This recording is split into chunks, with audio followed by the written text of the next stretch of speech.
Good evening, everybody. Thank you for sitting tight. I hope you're excited about tonight's events.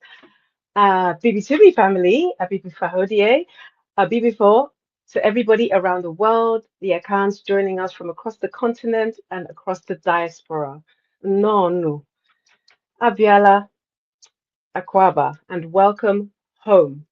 My name is Uche Abua of Natural Glow. I'm a master optician and an actress. Most importantly, I'm a wife and a mother to three fantastic, beautiful children. Tonight is truly an honor to welcome you all to the opening night of the Abibitumi 20th anniversary series. 20 years, 20 years of building an institution, 20 years of Black education, 20 years of community, 20 years of resistance, 20 years of creating something independent that is truly for Black people across the world. And honestly, in internet years, 20 years is more like 100 years. No, let's call it 200 years. Before live streams, before social media influencers, before everybody suddenly became conscious online, there was Abibitumi, a platform built with sacrifice, discipline, scholarship, humor, vision, and an uncompromising commitment to Black self determination. Tonight is not simply a live stream. Tonight is a historical reflection, a family reunion, a celebration, and a reminder of what is possible when Black people really build something for themselves.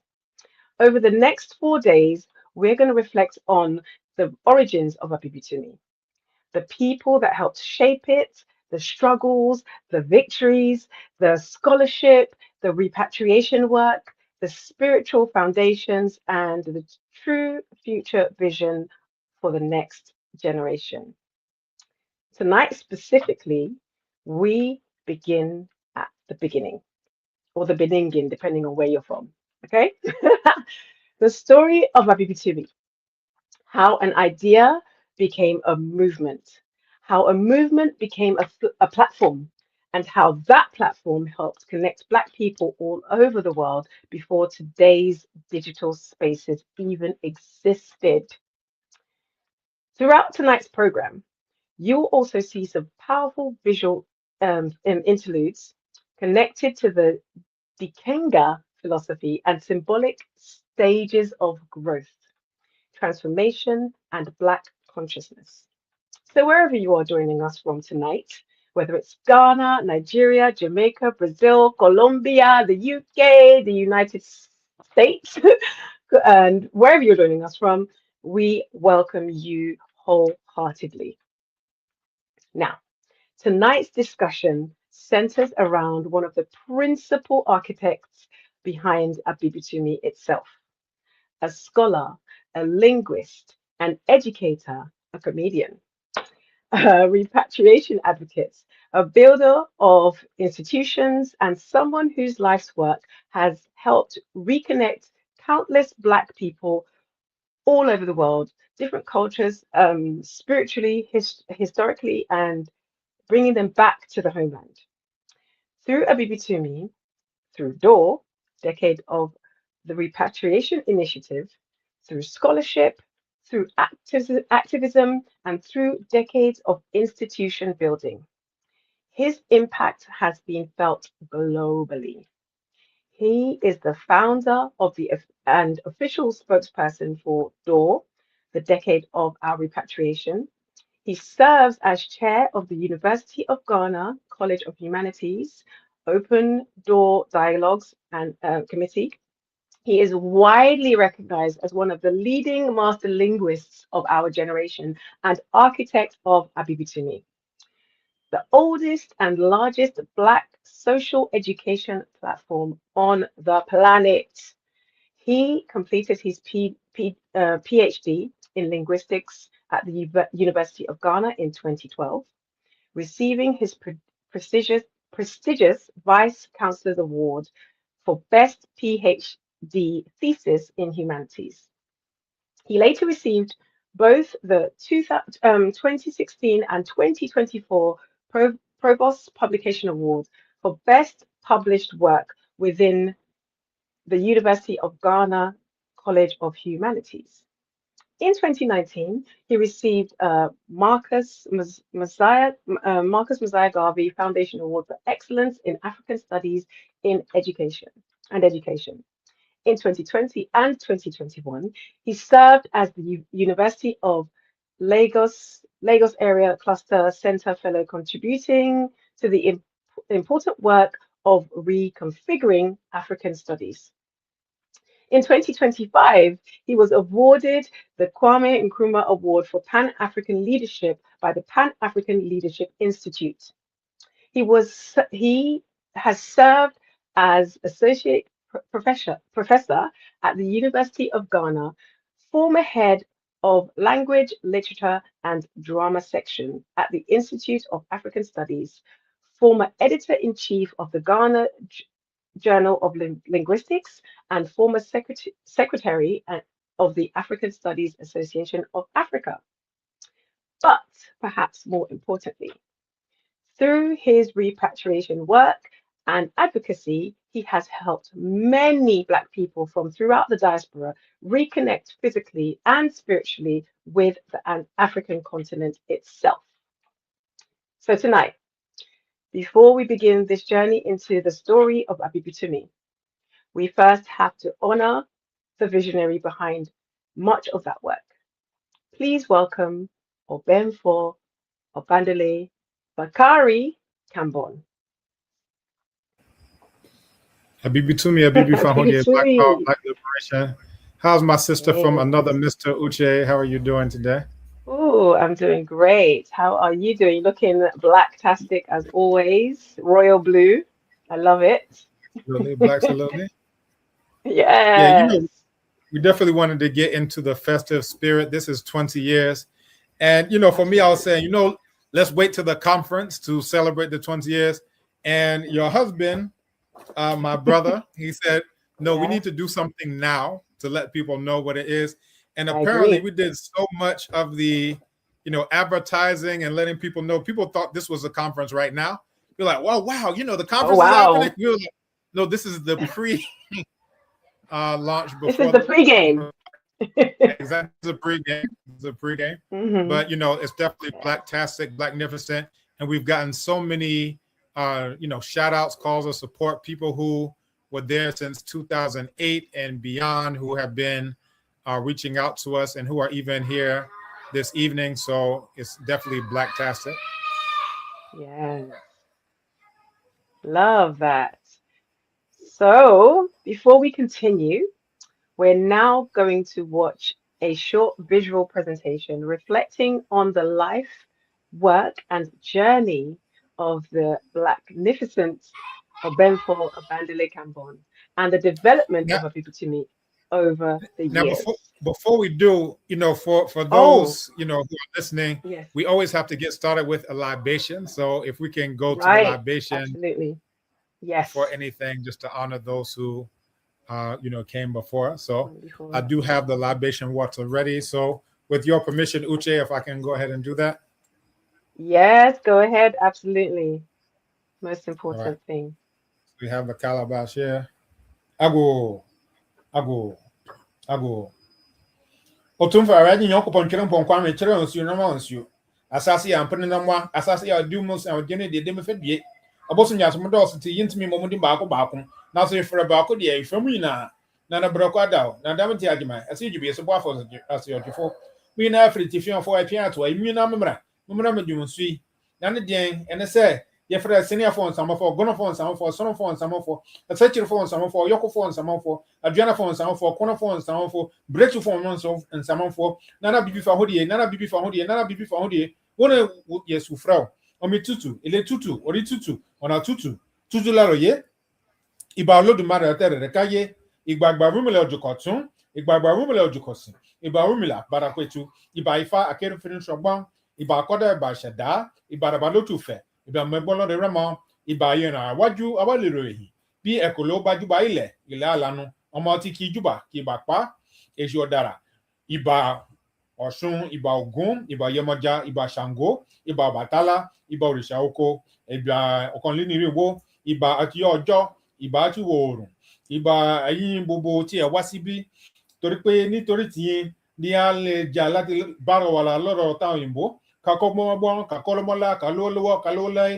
káṣẹ́gun wọn táwa gbogbo kò ní sí àtọ́ kankan tó lè fà ọ́ sínú gbogbo ibi tí ayé wa amen amenet nun naunet kẹ́kẹ́kẹ́ hẹ́hẹ́hẹ́ sia hu heka pata mo nyinaa firi ti fi hàn fún apia to imu na mo meka yɛ ho na sɛde yɛ kaa no ɛnɛ ɛna ɛyɛ mfie aduonu ɛna yɛkamfo mu nyinaa amɔta yɛkyi yɛsɛ sɛ etuo sɛ ɛnyɛ akyigyinafo a ɛna ɛto yɛsɛ woforo de apa ne yɛpeaw yɛsɛ nyame bibi wɔ soro na amansa aka nti mo mpian nyinaa yɛnkɔ soro nsa aka bibia bɛ adɔm bɛ nsra bɛ nkosoɔ ma ni mfra ma yɛ so nsi ma yɛ kotenwu ma bɔ ne bia nsi yɛ kwa mu ma no wɔ baduasa yɛsɛ ɔha mo kura mo na ne sika mo ma yɛ abibitumi na bibi fa ho de ani so ade ho no ayɛ de ase yɛ ni so sɛ ɛbɛ ya ɛbɛtumi abɛm awɔ wan kasa yɛ brabom sɛ ba yɛ nkyirema nso ɔmbɛnya so mfasoɔ na tamfo bia aka no nko na abibifo gyigyade awuti agyigyade awu no wara gyigyade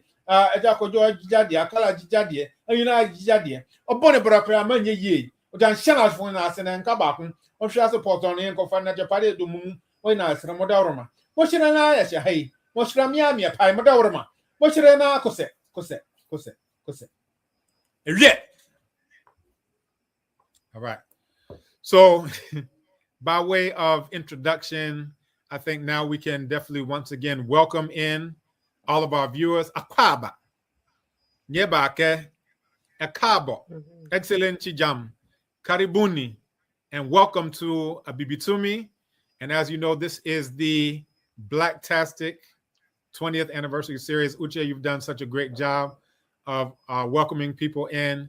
And, you know, again, this is a very significant evening for all of us. The purpose of the broadcast, you've laid it out. So I think with no further ado, you know, my role in Abibitumi has been to, you know, be that foundation, right, upon which many other things have been built.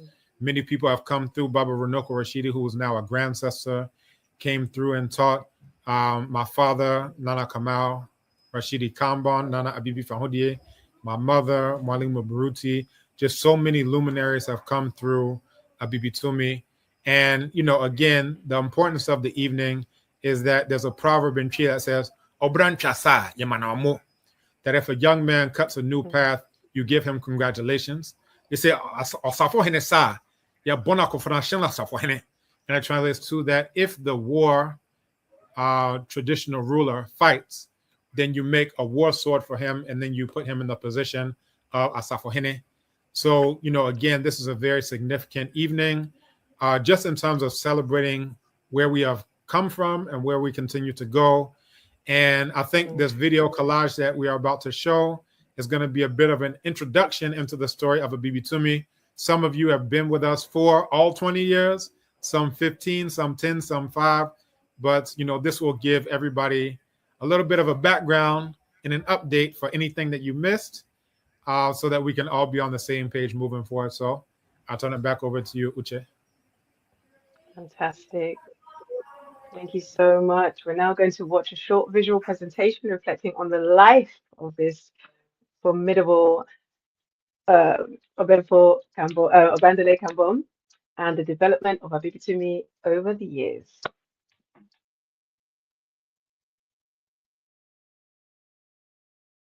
And create life by himself.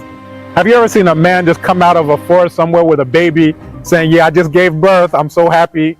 No, that doesn't happen. Because the fragments that we were in prior to the coming of our enemies are very much connected to the reason why we ended up in the predicament in which we find ourselves right now. So what we found ourselves doing is running back to fragments instead of the whole. What I would prefer us to emphasize is our collective identity, and trying to pinpoint the tiny fragment that you came from would lend itself more so towards what I'll use the term quote unquote tribalism. So literally you had quote unquote a heavenly mandate to rape and pillage and plunder and destroy and murder and do all types of genocide against black people. right, by the Pope, right? So there's a quote by Nana Amos Wilson where he says, if you want to understand any problem, don't look at who suffers from the problem, look at who benefits from the problem.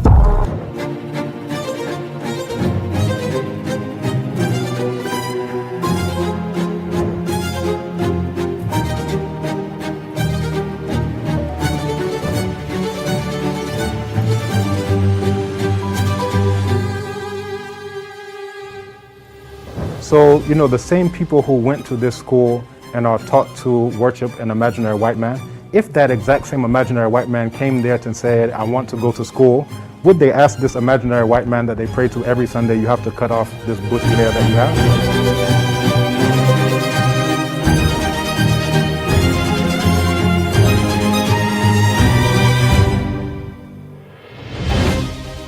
Now, what is Europe?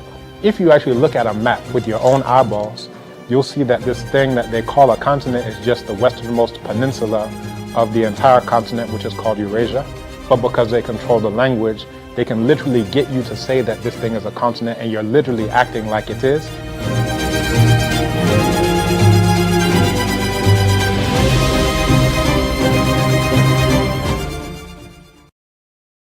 Have you ever seen a man create life by himself? Have you ever seen a man just come?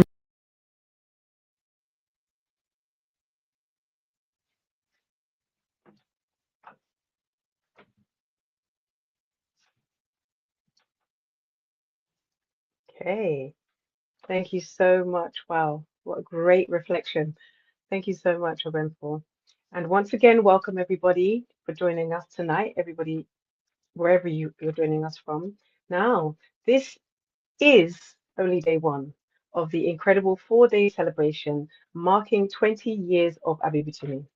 Tomorrow evening, we officially launch the Abibitumi Film Club alongside the AES film series, hosted by hosted by Obenfo Kambon himself and Onwara Abua, my husband, featuring the Ethiopian film Abuna, the filmmaker Abraham Haile Biru, and trust me, you absolutely do not want to miss this.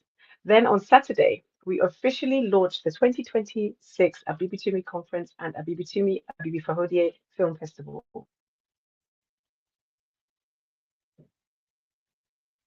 Hmm? Yes, there we go.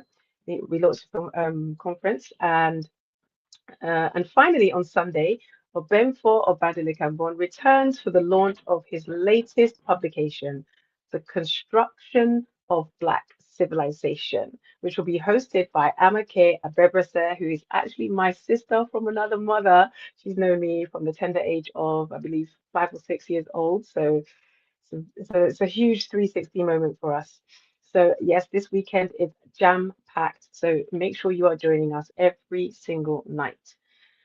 Right, and somewhere in between the middle of all of this, I hope somebody involved is actually going to get some sleep because there is a lot going on.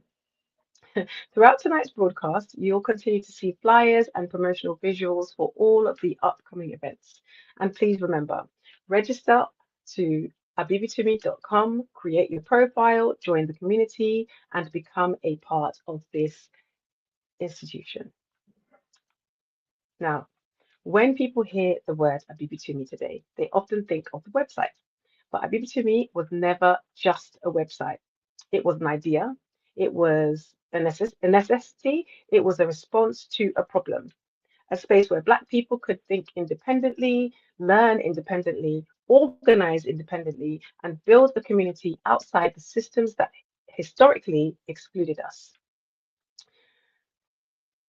Now I'm going to be shooting some questions at the main man of Benfor himself.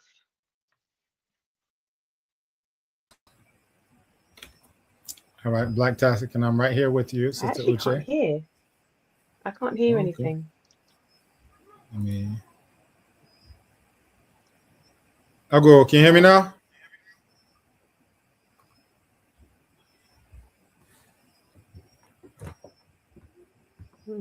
I'll go. Can you hear me?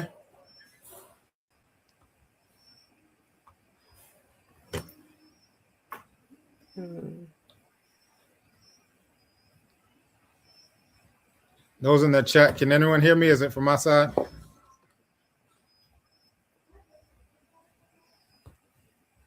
Let me try. Let me see.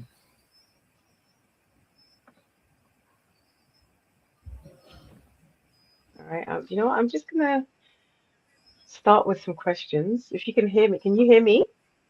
I can hear you You can hear clearly. me? All right. Okay. I'll just start with question number one. What conditions led to the creation of Abibitumi? Very good. So, just by way of background, I went to undergrad in Atlanta, which is a very black place. The AUC, Atlanta University Center, there are just so many black colleges. You have Morehouse, you have Spelman, you have Clark Atlanta, you have Morris Brown. And, when I went to Ghana for a year of study abroad, I came back. And when I graduated, I was making all of these connections in the Akan language and Medunecha, which I was studying, what some people may know as hieroglyphs, to the point that my instructor said, you know what, you need to go to grad school for this. Now, I didn't plan on going to grad school, but he said I need to go to grad school for this. I said, no problem. And, essentially, the only PhD program in African languages and literature was Okay. at the University I of think, Wisconsin-Madison. sorry, Obenfo, Can you can I hear me? just cut you right there? I think the sound issue is, we need to fix that Okay. And I'm seeing people for in you. I don't want to the miss anything. chat saying that they, and Kyla's also saying,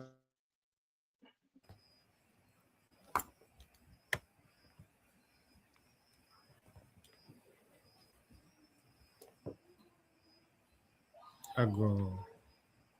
Hello. Can y'all hear me?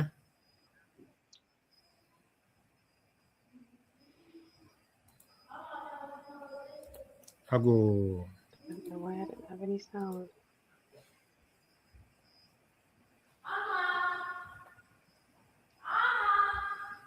All right. And people are saying both are clear with sound. We can hear you. That's better. I don't know if maybe Uche should go out and come back in. All right. People are saying they still hear both of us.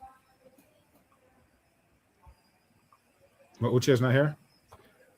Uche, please refresh. Okay. And I think that she's done that.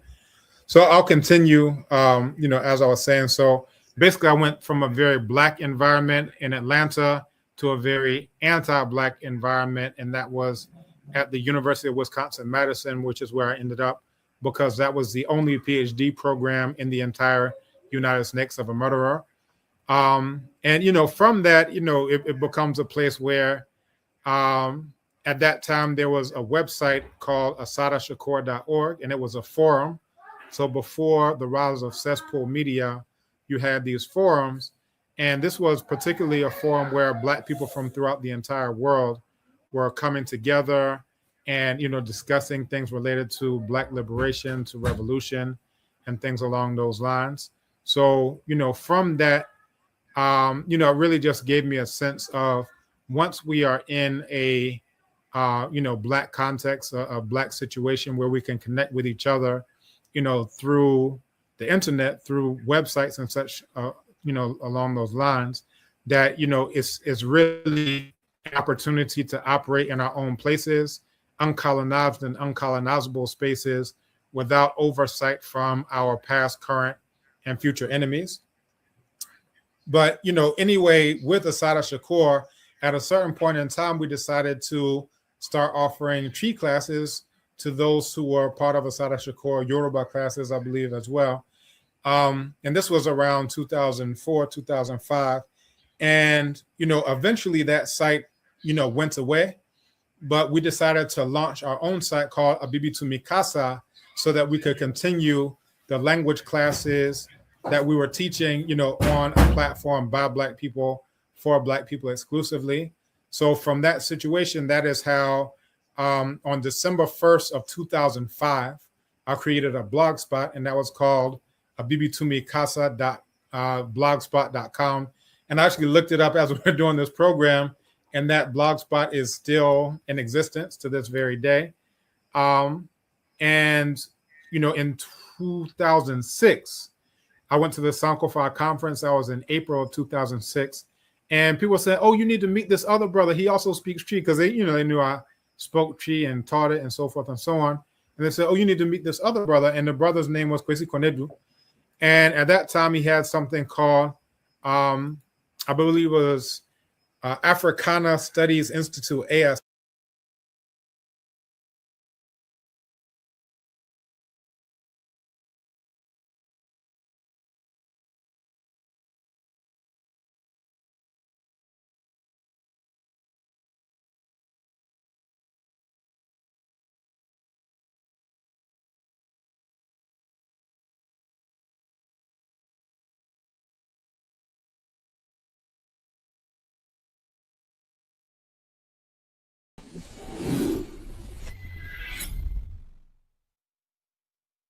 The history of Abibitumi does not move in a straight line. It moves through the Dikenga time cycle: seed, birth, expansion, transformation, and return.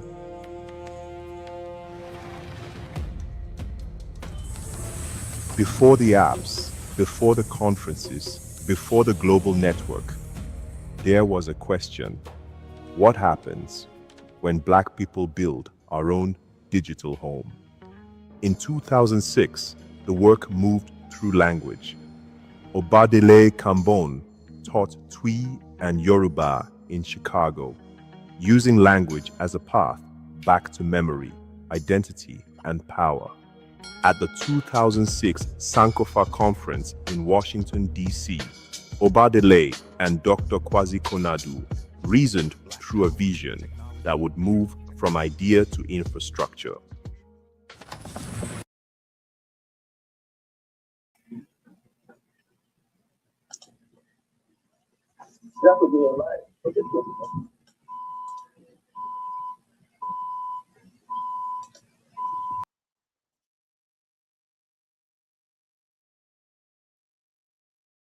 Ajakojo, can you hear me?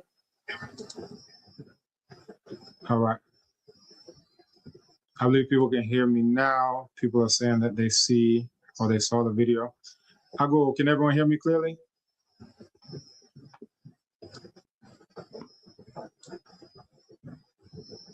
Maybe if we can see that in the chat.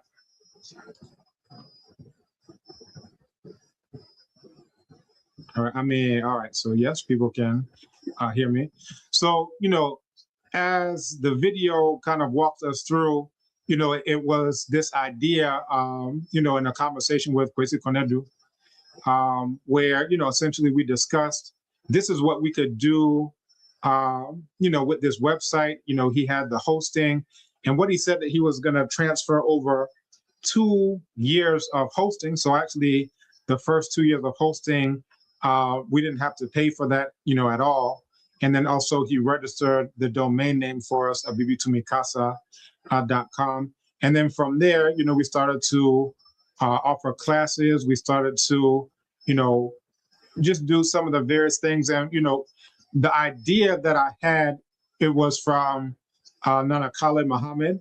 He came to speak at the Benue Cultural Center, and it was very powerful. And I remember at the end of his presentation, I was like, how come anytime we do anything related to Black power or Black liberation, it's always in the languages of our enemies? And I said, that shouldn't be the case, obviously. And, that's where the idea of Abibitumi, so you actually have Black power, the concept, but it's articulated, in our own languages. So, it's just a Black powerful concept of what we can do for ourselves, by ourselves, along those lines. And, that gave birth to the idea of Abibitumi, Abibi Fahodie, Black liberation, and, all that's come about since then. Oh, amazing. So in those early days, what did it look like behind the scenes for you? All right. And hold on, I'm seeing that on phones, people are saying that the image is cropped. So I don't know if those who are behind the scenes can maybe switch to a different kind of layout, but that's an issue on the phone for people who are on the phone. Okay. So if those who are behind the scenes can make that change. I think it's fine on the, okay, there we go. All right, are we okay? Okay, some people are saying on the laptop they were still chopped. Are people seeing it clearly now?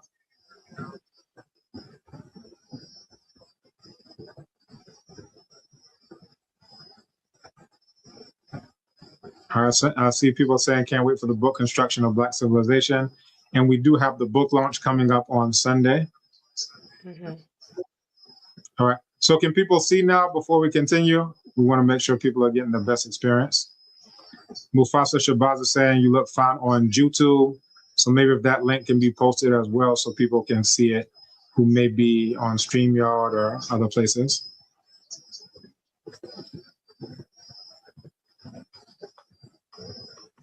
All right, it is not full screen, it's in vertical mode.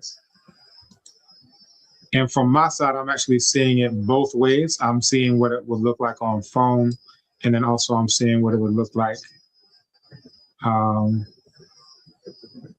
desktop. All right, you're side by side. So is that okay? Can people see us?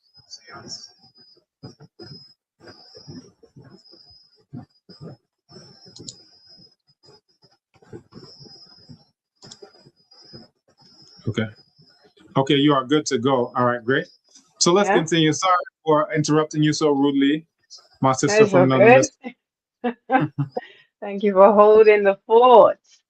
Now, I'm really interested to know what Abibitumi looked like behind the scenes in those early days. Did you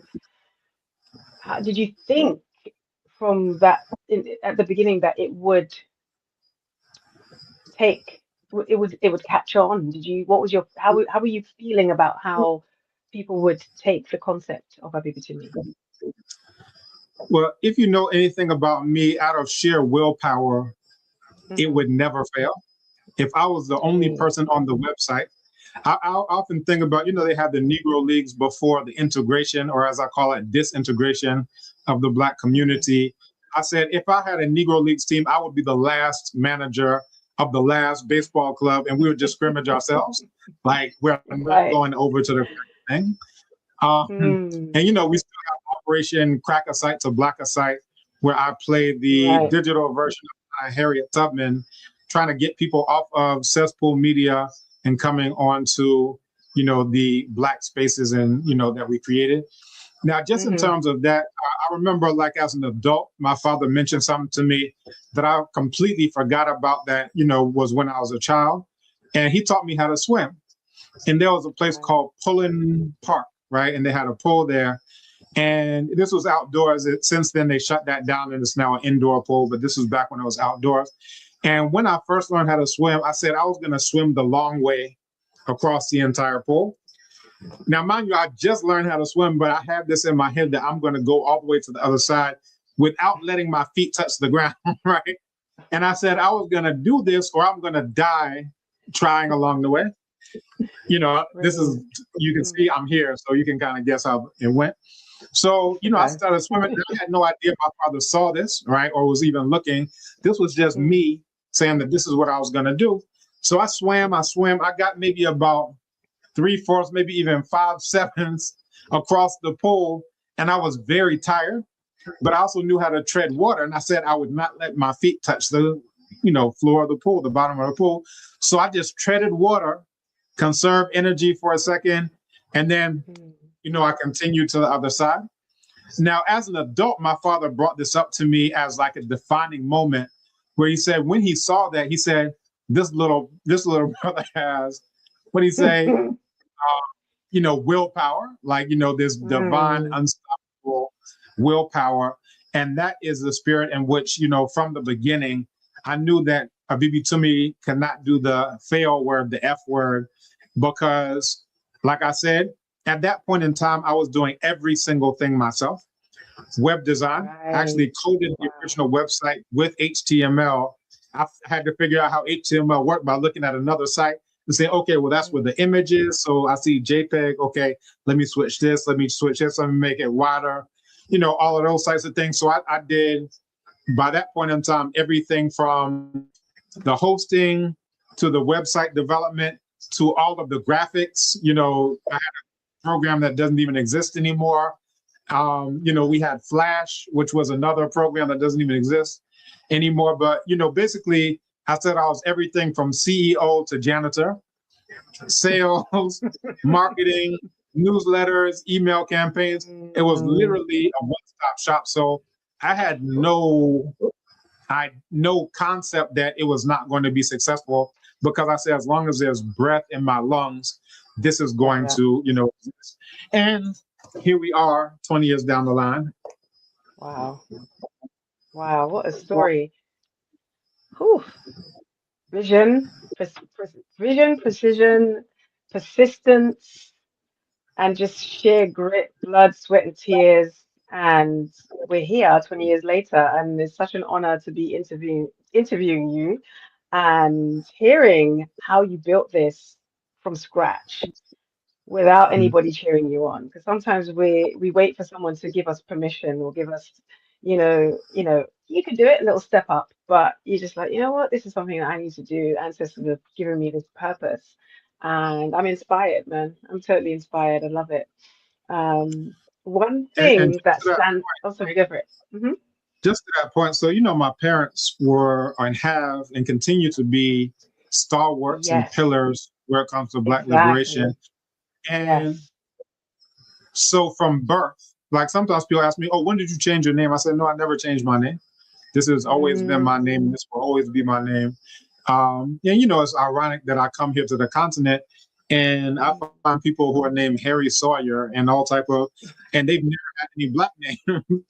But, from that, my parents were essentially laying a foundation. And in preschool, I went to, a Black, let's say Black center preschool, but then I ended up going into the public full system. And it really, started to erode that foundation, because for the first time I had Black people who were saying, oh, you're too Black, and Black Africa, African booty scratcher. So the experience that those who are born and raised on the continent get, that's the experience that I got, right? Because they just saw my name, Obadele. We don't eat the foods that other people eat. We don't dress. We don't celebrate the horror days. We do Kwanzaa. Like everything that we did was entirely different from, and we moved from Brooklyn to North Carolina. So this is in the South in the 1980s. It wasn't cool to have any. So during this time, this is when there was a famine in Ethiopia, and they had feed the poor children. You see the flies and the distended bellies, of those who have kwashiorkor disease. And if you call somebody an African, that means that you're ready to fight them. Like this was the utmost insult. So for us to have quote unquote African names and celebrate quote unquote African holidays and not the cracker horror days, we don't do 4th of July, we don't do Thanksgiving, we don't do Christmas, we don't do any of these cracker days. We only do Black stuff, right? But you have these young Black children in school who are telling me, without my parents around, that what you're doing is wrong. You're too Black. You're ugly. You're an African booty scratcher. Blah blah blah blah. So what that did is for a while. So this is from elementary school all the way coming now into high school. So by the time I got to high school, I decided that I was going to start using my middle name Bakari, just because it sounded a little less quote unquote African, right? I didn't tell myself that at the time. I came up with whatever excuse I came up with. But there's a drink called Bacardi, so it wasn't too big of a stretch. That at least sounds a bit familiar, a bit cool. Because I'm still hanging around with Black people, because I'm like, these are my own people. So and it also, even as a child in elementary school, that experience didn't make me think anything other than I want to figure out why Black people hate themselves. I took it, this is a child thinking. I'm like, they don't really hate me, they hate themselves. So I need to figure out why they hate themselves. So I said, I need to listen to more rap music. I need to, wear what they wear. I consider myself like almost doing a sociological or anthropological study to figure out why all these Black people around me hated themselves. But in the course of doing that, when you start doing what they're doing, and there's a song by the Roots, never do what they do, right? When you start doing what they're doing, it actually starts to erode what you actually are, because it's like you're playing kind of a role. So around my parents, we can keep doing our 100% black thing. But when I'm in school, I'm literally getting into fights all the time. I'm at the top of my class. I'm in the 99th percentile. I'm acing all the exams. The exams are funny to me. Like when it's multiple choice, I'm like, I would laugh in the exam classroom because I'll take it like it was like a joke, literally. Like, this has to be the answer. Why are you even asking? Haha. So academically, I'm at the top of the class. I'm in advanced placement, so forth and so on.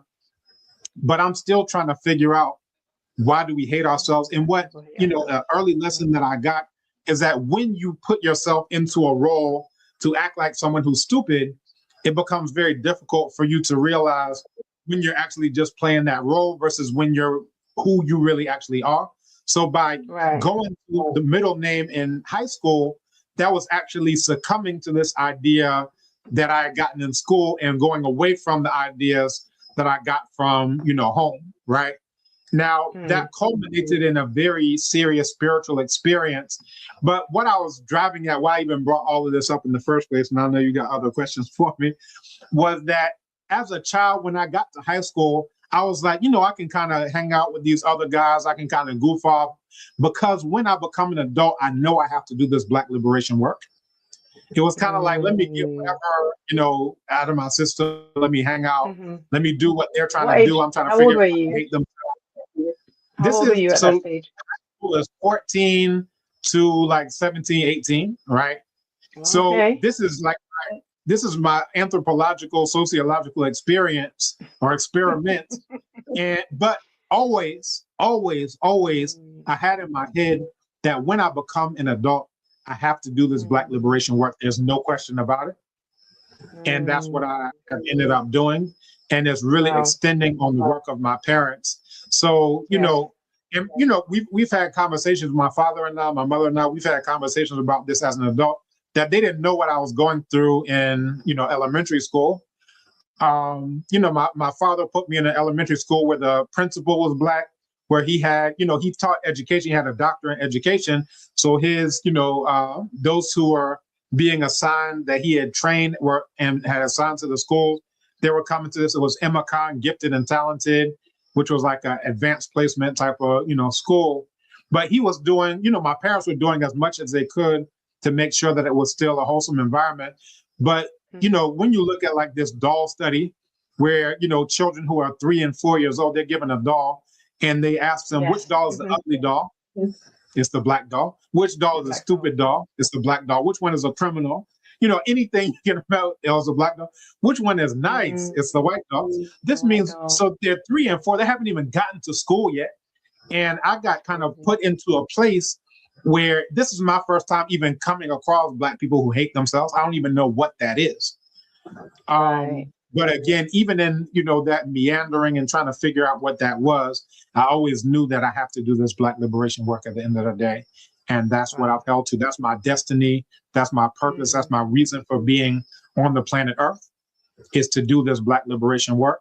And, anything apart from that is really a betrayal of that first decision that I made when I decided to come to this earth. So we're very serious. We can have fun, we smile, we joke, we laugh, all of those things, but we're deadly serious about Black liberation work and doing what's necessary for it.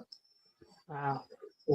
I have to give props to Mama and Pops for standing on business and really giving you the foundation. And it really takes character to carry that through. Amazing. So moving on with the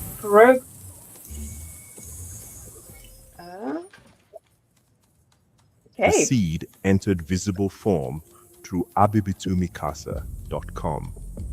A domain became a doorway into a new kind of Black educational space. The name carried the mission. Abibitumi Casa joined Black Power with language, speech, study, and organization became part of liberation work. The classroom was no longer limited by city or country. Live audio, video, and online instruction turned Abibitumi Casa into a global learning space. By 2007, Abibitumi Casa offered online classes in Akan, Yoruba, Songhai, Wolof, and other Black languages. The technology was young, but the vision was far ahead of its time.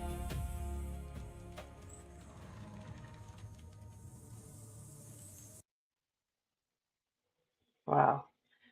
Whew. Looking back now, what moments most stand out to you? All right. Well, several moments. So even as you know, that played. So this is the Quinto. This is our in-house media production team who, put that together. And, I Amazing. kind of just gave them a sense of, step by step, how things came about initially. And what they're doing is they're going into the Dikenga, cycle.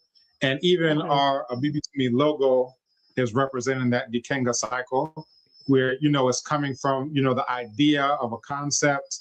This is midnight all the way up to sunrise as birth, as Kala, all the way up to the high point, and then here to transformation and back around again. But, from that idea, there were a couple of points. One is that once we started teaching all of the languages on the website, right? So we did something that we called simul classes. This is before there was Zoom. This is before, I don't even think Skype was a thing at that point in time. We were using a software called Flash, and it was called Flash Chat. And we were using Flash in order to have people on the ground in Chicago interacting with Black people from throughout the world. And I remember at that time, we had people from, the East Coast, from, UKKK, from all over the world who were streaming in. And they got a kick out of it that, we're practicing a dialogue, right? We're practicing a dialogue. And for that dialogue, I'm in Chicago, you're in New York, I'm saying one line, you're responding to me in another line. And it really just became like a mind-blowing thing of, no, we can actually do this across space and time. There was no Zoom. Zoom didn't even exist. I can say confidently, Zoom didn't exist. Most of these platforms, were not even in existence whatsoever. And definitely, the ones that were in existence hadn't even come to prominence. At that time, like YouTube wasn't even owned by Google. I remember when Google bought YouTube, I had put our end of class session on YouTube, and YouTube was whatever, an independent platform for young creators and so forth. So I put our final class session on, that site. So when we set up the infrastructure, we had an RTMP server, and I learned how to set that up for live streaming. We had, all these different things. I developed my entire curriculum. I had done a program at the National African Language Resource Center in Wisconsin, in Madison, Wisconsin.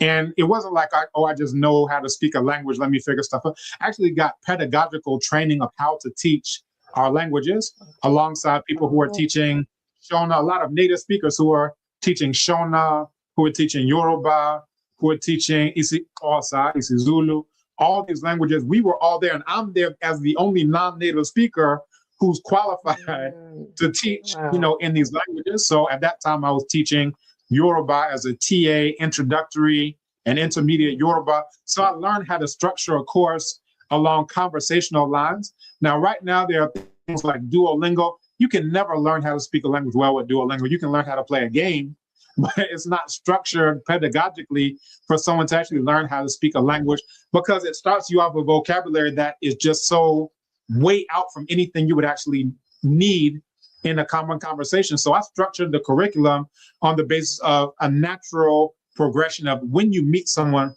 what would you actually say to them, right? Okay, well, first you would, greet them, right? So how do you greet a person at the basic level? How do you ask them their name, and how do you respond if they ask, your name? Beyond that, someone will ask you, where are you from? Where do you live? Maybe what do you like? What do you do? What do you want to do? So it's structured in a logical way that by the 8th class, right? So we had 8 class sessions. By the 8th class, everybody can hold a conversation in G. Everybody can hold a conversation in Yoruba, because every class up to that point in time, you've been having many conversations.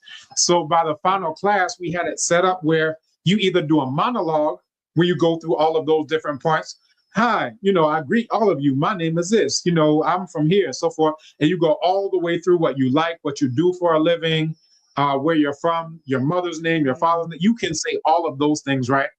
So you It's can do it either as a conversational. monologue, Yeah. or you have a friend in the class that you've made. And we have people who actually got married on the basis of being Oh, in my wow. Yoruba class. We got people who got Wow. married on the basis of being in my tree class and so forth. So, we're doing other nation building work too. I'm Building a nation. building a In many theory. ways, But, in many ways, shapes and forms. Mm-hmm. yeah, essentially with that, we structured it so that everybody came out conversational. And, Right. Kwesi Carter, who actually ended up, who I mentioned, who, helped us get the domain set up and so forth, he actually ended up becoming one of my best students, to the point where we did advanced Chi, where we were going over Ayang, which are, Atumpan, the talking drums, where you recite proverbs on the talking drums. And he actually used that in his research, going into Bono and so forth and so on. I had another student named Kobe who was into gold mining. So he would go deep into the bush where there aren't any English speakers, but he's able to carry on because he got to the advanced level. We can do everything that he needs to be a gold miner in the bush of Ghana. This is like 08, 09. And then, when I decided to move here to Ghana and do my PhD, what I said is I need to set up the infrastructure of Abibitumi so that it can sustain itself entirely. So at that time, we were selling PDFs online, and then I was doing the classes online. And when I first started the PhD program, they thought I was a Ghanaian, and they were going to charge me 500 Ghana cedis for the entire year. Wow. At that time, I don't even know what it was. It was like $20, whatever it was. It was just so. I said, I may be a student for the rest of my life. I don't need to do anything but just be a student, right? Just be a student. But I went to put the money in at Gulf House at Shiashi. That's a GCB. I got a call, I guess a BlackBerry phone, whatever, the old type thing. I got a call and they said, we saw your passport and we realized that you are a U.S. citizen. So it means you have to pay the foreign price. Instead of 500 Ghana cedis, it was $4,200 so odd dollars, right? Oh, wow. And I said, well, fortunately, I've set up Abibitumi so I can teach Chi, I can teach Yoruba, I can teach Wolof, and then I can bring other luminary scholars to teach. And we always offered 60-40. When I first started teaching, I was teaching through another platform. And they said, oh, we'll split it 50-50. Now we had to do all of the teaching. We had to do all the curriculum. We had to do everything. Plus their children got it for free. We're like, that doesn't sound quite fair. So we always wanted to skew things in favor of the instructor. Now, mind you, it's expensive to run your own streaming server, especially at that time. Now I'm sure it's cheaper. People can do it on a shoestring. But literally the amount of money, like at that time, I was something like $1,000 a month, right? But it was worth it because if you can get, 10 students, 20 students across Chi, Yoruba, and Wolof, then it can pay for itself. So those are some of the things I remember in the early days. It was very expensive. Internet in Ghana was very expensive. There was a service where you had to be in line of sight of a particular, satellite, tower. And if you move out of that line of sight, you can't get internet anymore. And you have to buy credits for $1,000 a pop. Oh my goodness. So things have gotten a lot less expensive and we're able to do a lot of stuff now. Much less. I did have one last question actually, because I'm loving the positivity of how, all these people just coming together and just hungry to learn, hungry to come home and be home like for real, knowing the tongue, the native tongues, and being able to communicate properly, and just teaching, together, building a nation, right? But really, I want to know what types of resistance, apart from the technical resistances that you faced. Obviously, we talked about the price of things. What type of resistance, from people, did you experience? What was the most poignant experience of a sort of resistance for you over the years? Well, the resistance was less from people. I'll probably think of something along those lines. But I remember in 2010, there was an earthquake in Haiti, right? Yeah. And I had a friend in Senghor Oniwoson who was from Haiti, and another sister out of Florida her name is escaping me and may come back to me, Brother Kidi Obiawadu. But and her organization was Color of Change. I think it was something along those lines. But the four of us, we decided to come together and all put together $1,000 to charter an airplane to fly into IT ourselves. At that time, a lot of people were giving money to the Red Cross. We're like, that money is never getting to any Black people, right? They'll put it in a huge pot somewhere, and then they'll put the money in Kosovo or, you know, Afghanistan, some cracker place. I said that money, all of us said that money is never getting to any Black people. So we literally put our money together. We bought medical supplies, we bought food, and we chartered an aircraft to fly, you know, like a little mini turboprop, you know, Cessna type of airplane. But we literally flew that airplane from the money we collected from all of the Abibitumi members, from Living in Black members, from Nzinga and the other sisters organization. And we got food and, you know, clothes and medical supplies to the Black people of IT. However, at that time, PayPal was our only payment processor. They talk about don't put all of your eggs in one basket. PayPal was our only payment processor, and they shut down our account. Now we're doing something legit, got to all the Black people, but they shut down our account, and it was such that we couldn't even start up another PayPal account. So we had to use, I think, QuickBooks and like, did you have to lose all the money that was sent? Did you lose the money? No, so they locked it up. They locked it up. We were able to pull out a significant portion, but they locked up the rest of it.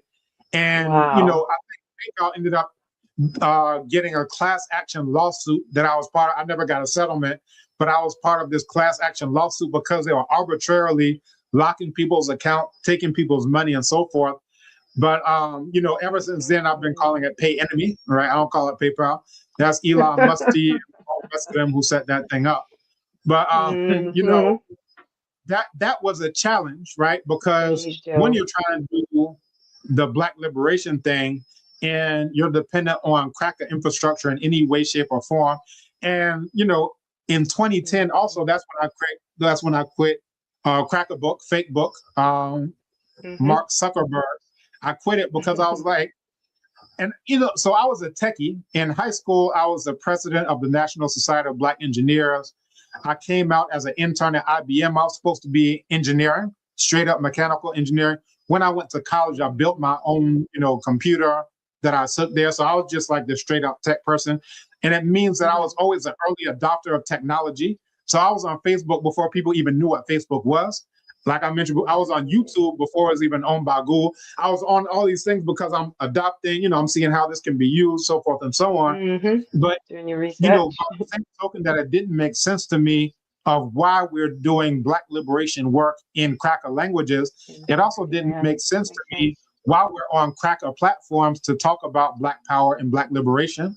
So I think it was the December 31st of 2010 or 2011 that I quit Cracker Book. I've never had a Cracker Book account ever since then. And the last thing that I posted was none of Harriet Tubman didn't hang out on the plantation. I remember that was the last thing I posted ever. And I think that account, you know, I'm sure they purged accounts, you know, since that point in time. That was the last thing. And then ever since then, I was systematically getting away from every Cracker website. So I remember Fake Book was the first one to go.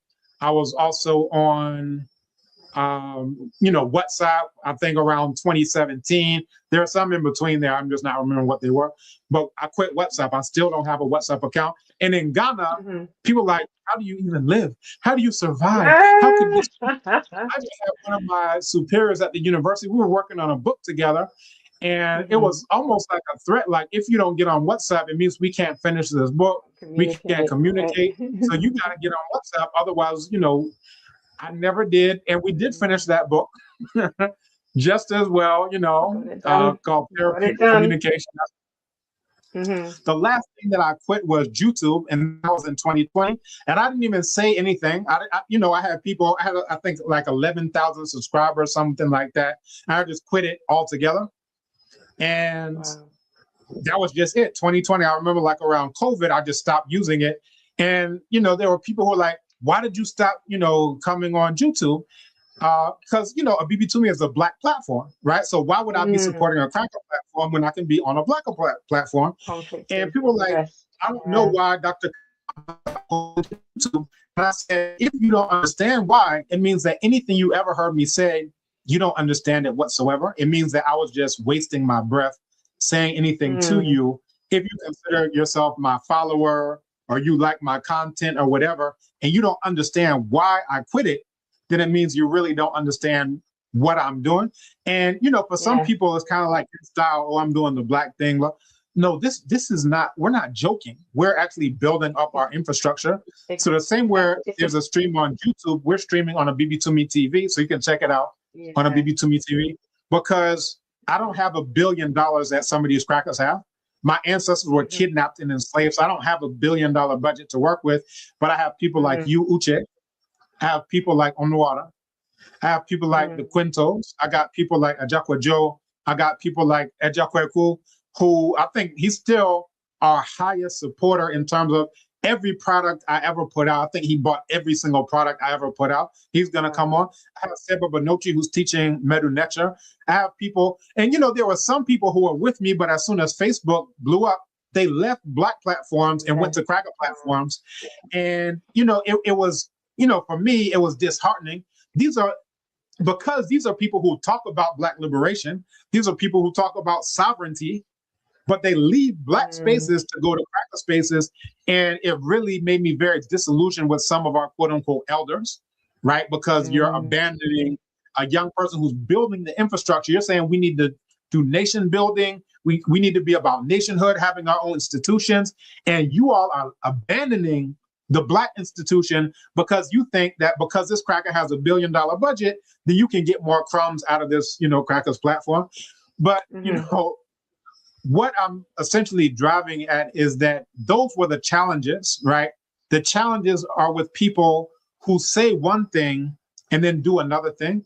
And I think within the last maybe 6 months is the first time I've actually realized why they go to cracker things. They think, oh, well, there are more people there.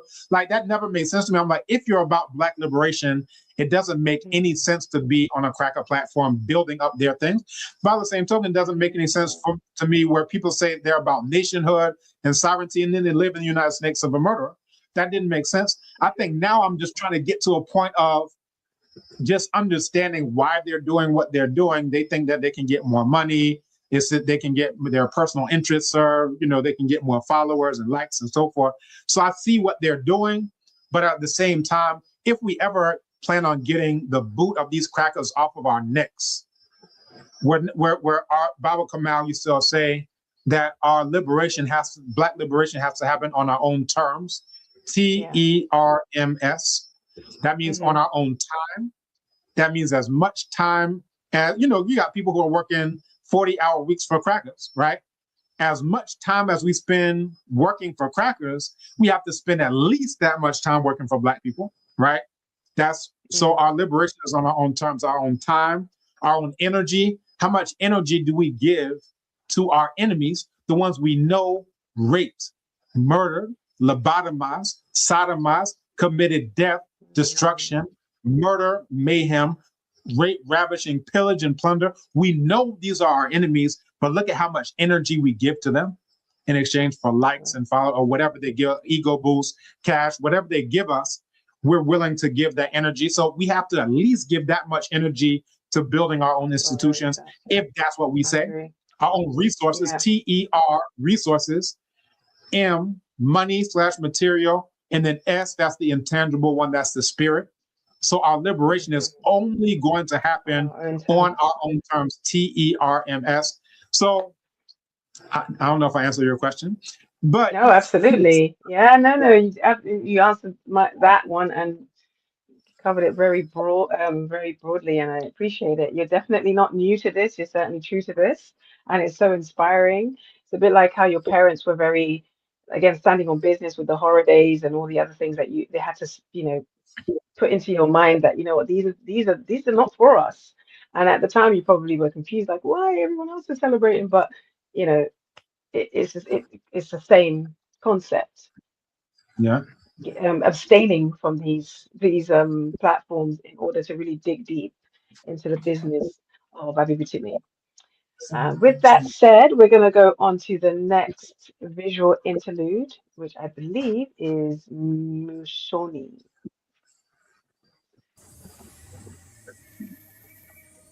Abibitumi Casa grew into a virtual learning center with more than 1,500 members, multiple forums, live classes with instructors, becoming an expanding Black educational network.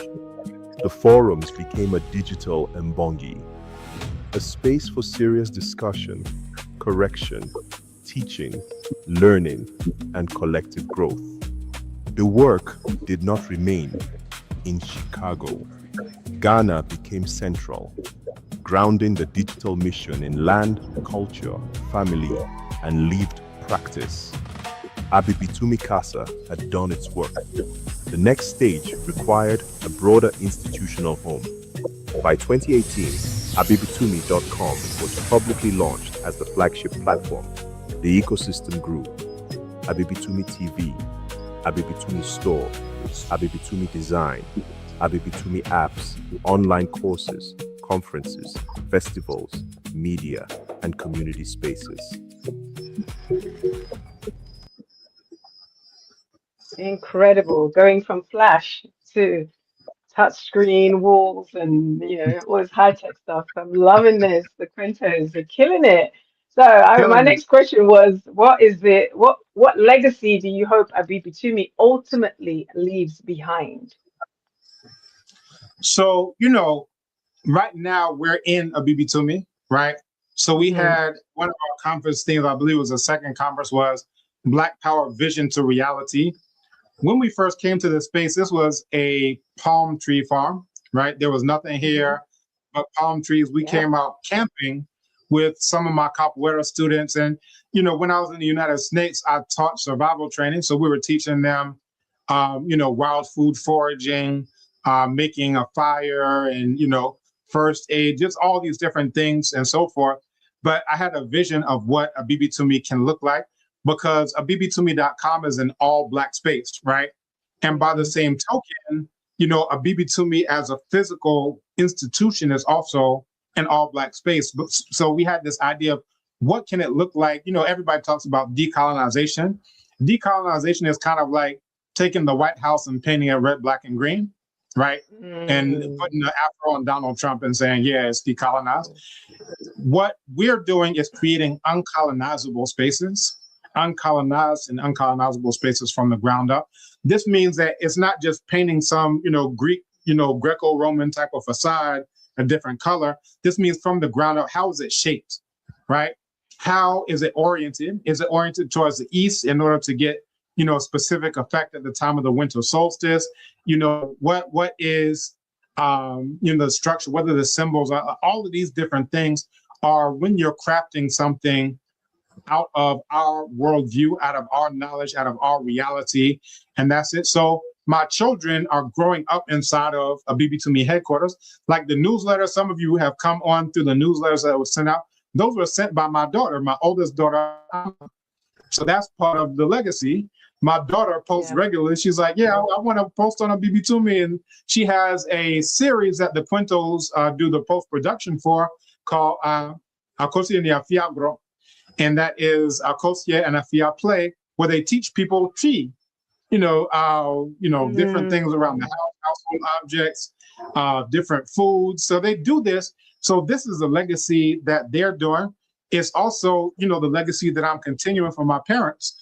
Now, my parents had Blacknificent Books and more in North Carolina. And my father would always say that this is a continuation of the work that was done at the East. And at the film festival, we had a film that was shown that talked about this community building initiative in Brooklyn, back in the 70s, mainly in New York, right? So the work that they were doing in North Carolina was an extension of that work on, in the East.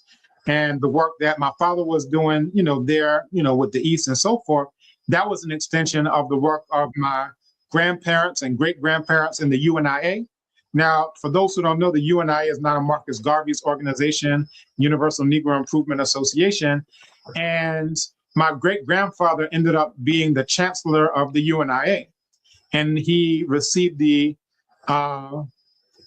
commander, the Knight's Cross of the Commander of African Redemption. So all these different accolades. And when the UNIA was torn apart by what would eventually become the FBI, my great-grandfather went on to be the driving force behind Paragon Credit Union in Brooklyn. And this was mainly people out of the Caribbean who put together, because banks wouldn't loan money to Black people. Now we can just wring our hands and beg them to give us integration and so forth. But what we did is we stood on our own and we created the largest credit union in the United States of a murderer, period. Oh, wow. Paragon Credit Union at that time, and you had all types of people who would come there at that time. You had Shirley Chisholm, you had Nana Shirley Chisholm, you had Nana Yosef Ben Yakinen, all of these, you had the president of Liberia, all of these people would come to Paragon Credit Union and the different things that were happening at that time. Thing like Sidney Poitier, like all of the big people would come there. They would have Count Basie Orchestra on these ferry rides they did up and down the Hudson River and so forth. But, you know, that was Black people coming together in the spirit of Black liberation. So even after, like I said, the UNIA was torn apart, we, and this is like my own family line, created the largest credit union in the entire United States. And that's Nana Ferrara, Levi Lord, for anybody who wants to, you know, look that up. So all of these things are a continuous river that continues to flow. I'm a drop in that river. You're a drop in that river, right? So the work that, like I said, my parents have done and continue to do. My mother has taught spirituality classes. She just did a workshop. She's done workshops on healing, on divination, and so forth. And, you know, I was in one of her workshops last week. My sister has done workshops. My wife has done workshops on slow down and fast. She does 21-day water fast. So the Kanbans are all in together. And we have those even beyond in our extended family. And my father would always say, it's not always just your biological family, it's also your ideological family.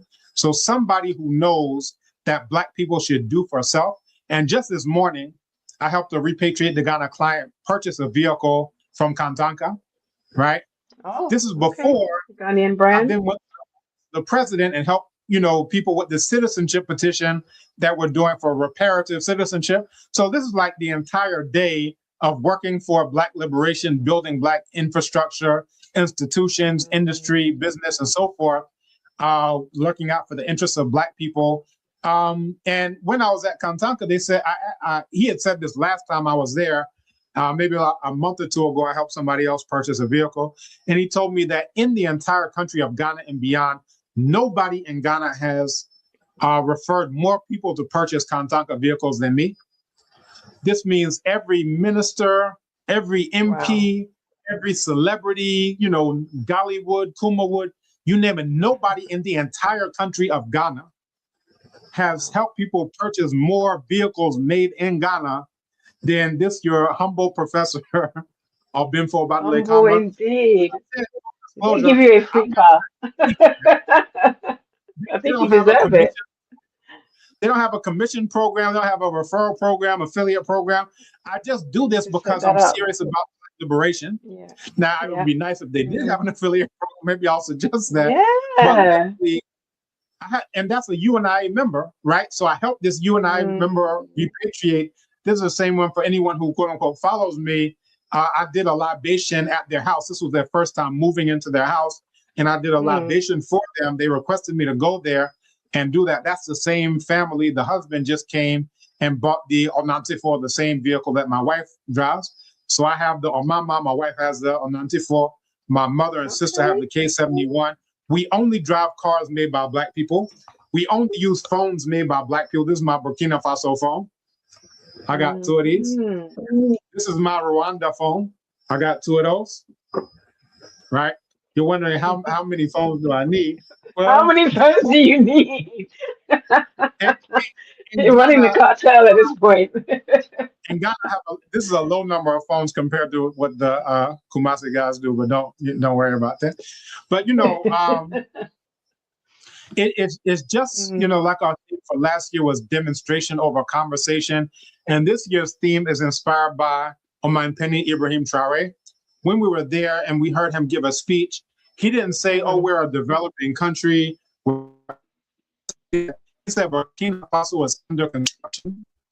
Now, before I even heard him say that, the name of my book was Construction of Black Civilization. And that's a shout out to Nana Chancellor Williams. So everything that we're dealing with is what is necessary for the construction of Black civilization. So the book that's being launched on Sunday is about the construction of Black civilization, but the way that we live is also about the construction of Black civilization. Black civilization, yes. I love that. With that said, do not forget to join us every single day of this 4-day event, especially Sunday night.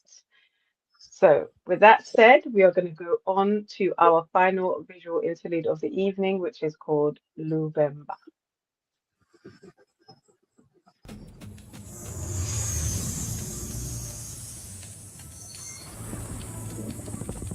The next stage was physical.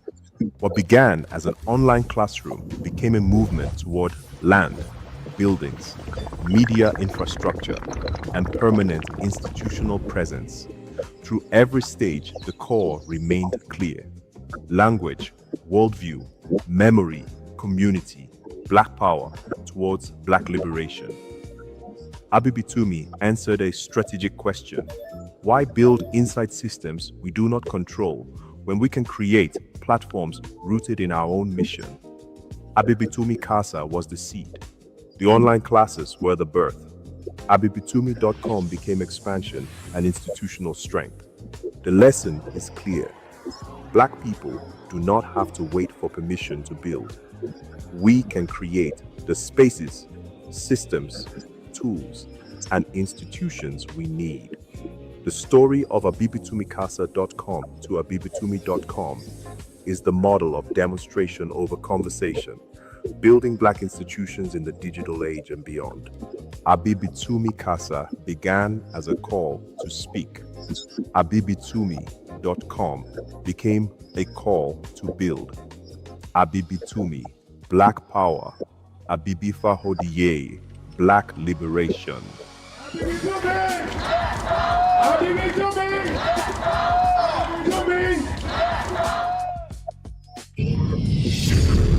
Yes. Quinto's killing the game, yo. They're killing the game. It's like something out of Minority Report. I'm loving this.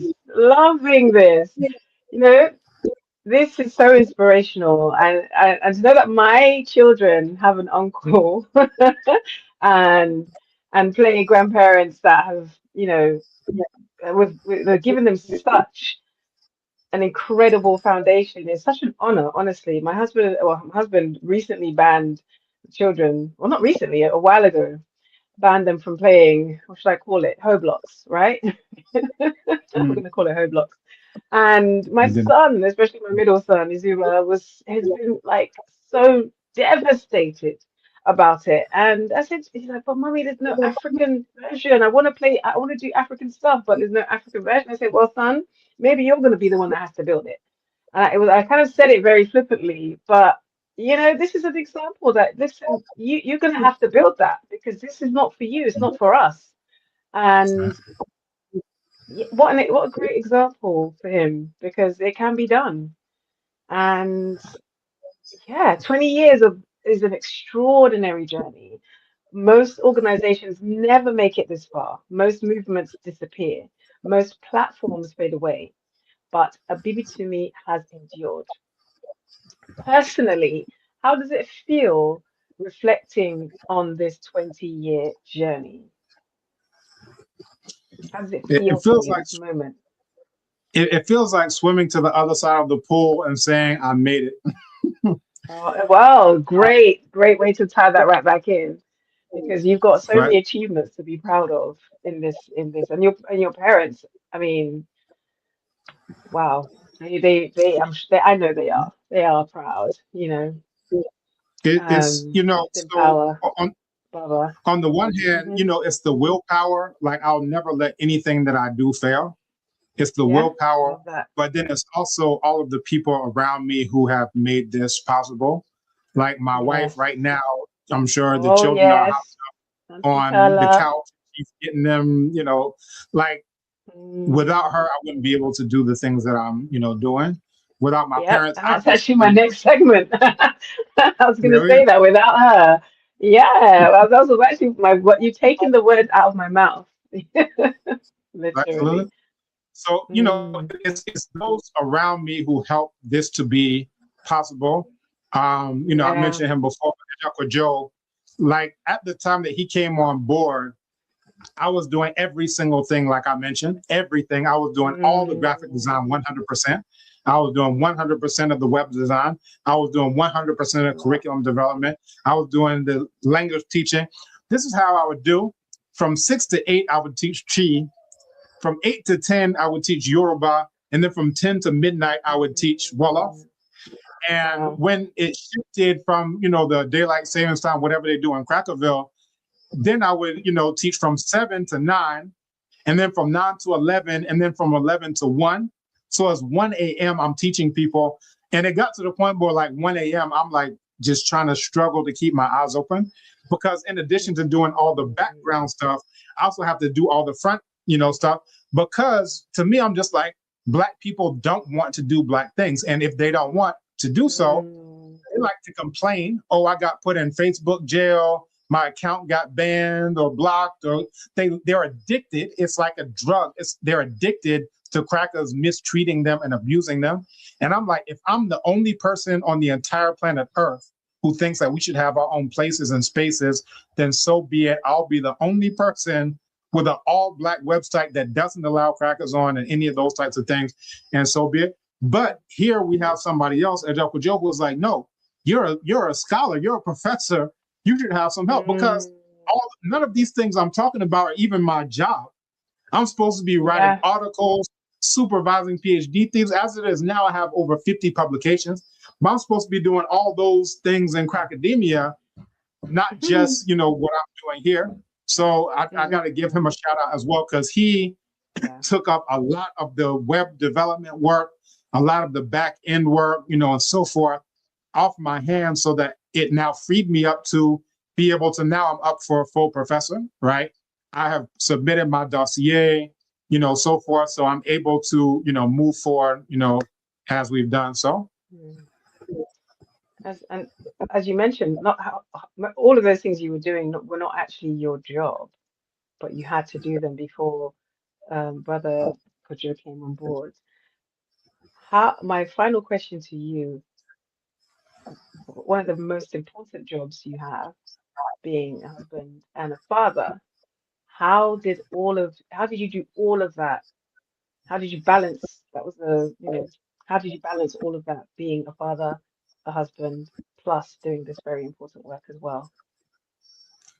Well, it's on the job training, but fortunately I had the most magnificent model that anyone could ever have on the face of the entire planet Earth. My father, Nana Abibitumi, Nana Kamal Rashidi Kamban.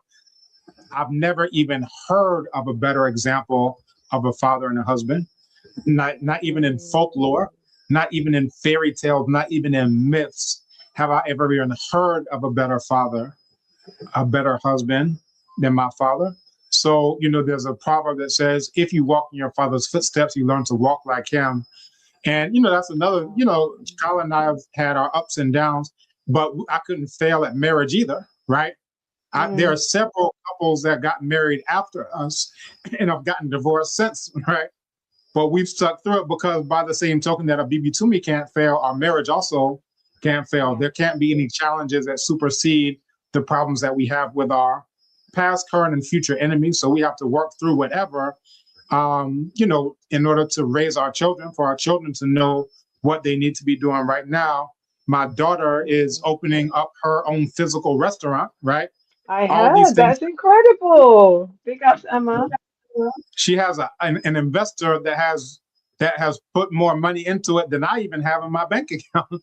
No, y'all don't have to go to her for a loan right now. So, chill out. Chill out. But, Wow.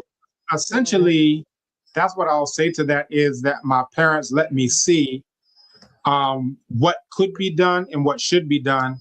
And then on that basis, I've also said, well, you know what? This is what's going to happen. This is what, I'm going to do. Love it. I also put it down to the fact that you and Carla are both Labans, like myself. Last born society. We are stubborn. We ain't gonna fail at nothing. That's So, right. Whatever. The firstborns like to hate on us, but us lastborns. yeah, Carla's a lastborn, you're a lastborn, I'm a lastborn. They say we're how we spoiled, but do. what we We want. don't fail. They say we like to do what we want, but what we want is Black liberation. So that's what we're gonna get. Yeah, So I love it. I love it. I love that. Behind every major institution, there are often people whose contributions are not always publicly visible. Tonight, we also are honored to be joined by someone who has witnessed much of this journey firsthand. If it wasn't for this woman, I don't believe you would be here, or I would be here. My, I don't believe you would be here, my brother, Dr. Campbell. The woman that takes care of you in more than one ways. Please welcome my beautiful Auntie Carla Cambon.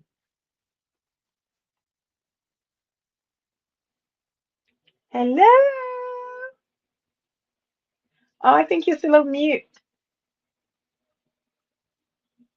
Uh-oh. I also want Okay, to can take you the hear me time now? out to say thank you so much to Ben for that fantastic interview. I'm sorry I forgot to mention that earlier. It was brilliant, very insightful.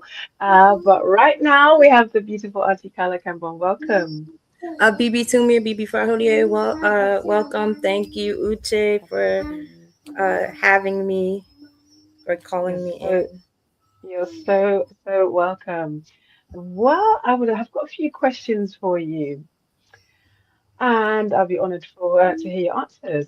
What sacrifices do people perhaps not fully see that you've had to make behind the scenes? Okay. Ooh. Um. Hmm. Uh. Definitely. Looking back in the past 20 years, there's a lot of sacrifices. As we all know, Benfo is pretty busy on the career front, but in addition to all of that, we also were and still are homeschooling parents. So our Hmm. children are pretty much with us all the time, and the family grew over the 20 years from one child, two children, 3, 4, 5 children. And we moved to a lot of different places. We started in Chicago, the United States, and then eventually, got to Ghana. And even in Ghana, we moved to a lot of different places. We had multiple businesses we were running aside from Abibitumi, which was then Abibitumi Casa. So we were running an African-centered school, a school for Black centered education for our children here in Ghana called Bibi Fahodie Adesiabia, and that's Black Liberation School. So we've been doing a lot of different things, doing community work. So all of that, I can even talk about how as Abimfo, I think there was a time when Abimfo was teaching a language class and I was pregnant at the time, and I ended up going into labor while he was teaching a class and birthing my third child, which is Akosia, by myself while he was in Oh, class. wow. So I, just everything, all types of things are going on and behind the scenes. So behind the scenes of a class, our baby was pretty much birthed behind the scenes. So, just a lot of things. And at the same time, I've been there to help with supporting and helping with the growth of Abibitumi. I was there watching him as he built the website from scratch, with the HTML and everything that he mentioned earlier, to now physically being here and watching the physical building being built, being here and living in the building without doors and windows and doing all these things, just and going through all those types of sacrifices to see the vision grow. So it's been definitely a journey. It's been a wonderful journey.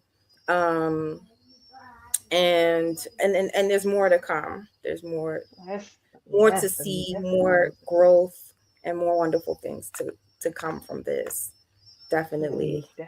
Yes. As we're reflecting during this introduction to this 4-day celebration, how does it feel for you emotionally? Has anything come up in you emotionally? Any specific moment that you're like, yeah, I remember when we said we were going to do that, and then now it's here. It's like, how does it feel for you to see this reflection and celebration tonight?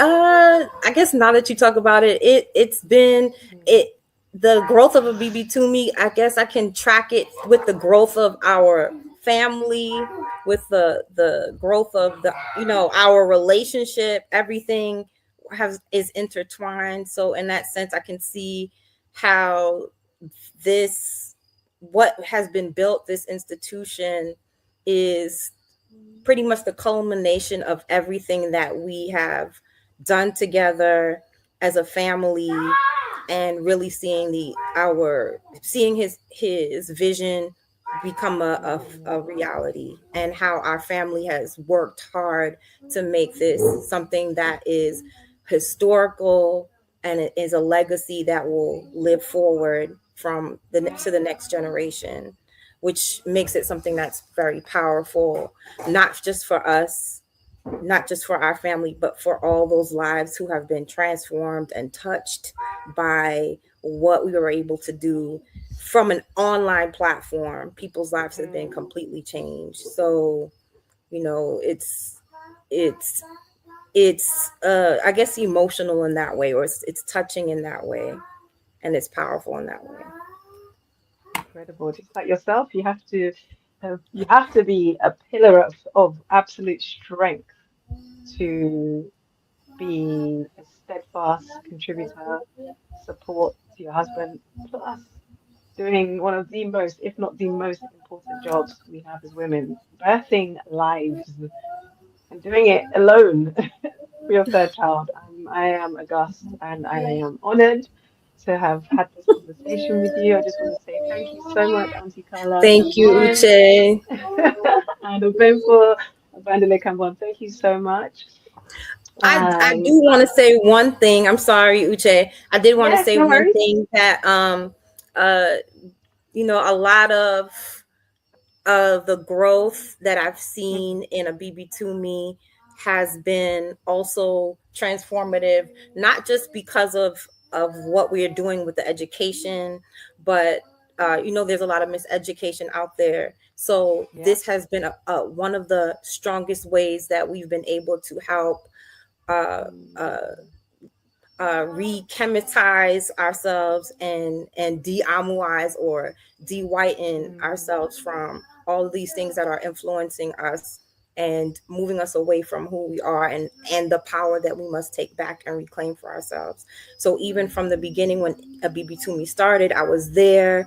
They have this thing called Member of the Month, where you gain points, and then whoever has the most points becomes Member of the Month. But at that time, there were no points. People voted you to be the Member of the Month. So I was one of the early Members of the Month. You have to be constantly posting, putting in meaningful comments and things like that. And, I was one of those people who was constantly on there to help build it up, as well as, moving forward and helping to build watching Abibitumi go from being a focal point for language learning to having flagship programs like the ones we have now, like the Abibitumi exclusive seminars, which is what I spearhead, which is is one of the main services that we provide. That's also a focal point for monetization and the growth of Abibitumi as well. So just wanted to talk about that growth as well, and looking forward to the transformations that can come out of those types of things, transformations that have helped change people's lives. And I mentioned that earlier. Teachers who had nothing, and because they started to teach languages on Abibitumi, were able to get better homes for themselves. People who were living in slums and were able to pay now for a better place to live and have a full livelihood for themselves just from working on Abibitumi and teaching languages, for example. So just being touched by lives that have been on here, people who have been able to come to the continent so that they and visit the motherland for the first time as a result of our programs and our education, and those types of things have also been a huge contribution to what Abibitumi has done and is doing and continues to do. So again, I look forward to what we're able to do now, what we've done, what he's done, what we are doing, and what we'll continue to do in the future. So I'll end there. Thank you, I'm in Uche. agreement, indeed. Transformations, wealth building, something that is what we need to continue to do and uplift ourselves as the Black community. You both are spearheading that so inspirationally, and thank you again for your contribution. And at this point, I'd like to ask you both to head into the background just for a minute whilst we hear from some of the long-term users on the platform. Please, can everyone continue to show your appreciation in the comment section? That would be much appreciated. Now, we move into a very important segment tonight, honoring some of the individuals who helped shape the early journey of Abibitumi. First, a philosopher, author, and scholar whose work explores African linguistics, cultural and traditional systems. A researcher, who is deeply respected for his work, decoding the linguistic ambiguity of African languages and his extensive study of Medinecha. Beginning his studies under the legendary Dr. Dr. Yosef Ben Yonatan in 1977, he later studied with scholars including Dr. Aman and Dr. Obenga. He is the author of the most important works exploring African oral traditions and linguistics, including the ambiguous nature of words. Please welcome Baba Seba Akinjide. I don't want to mess this up, but Bonochi Montgomery. Welcome. Oh, I think you need to unmute.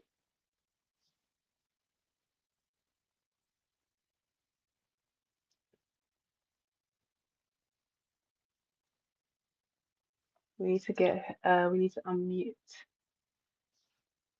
his microphone. Ah, there we are. Good evening.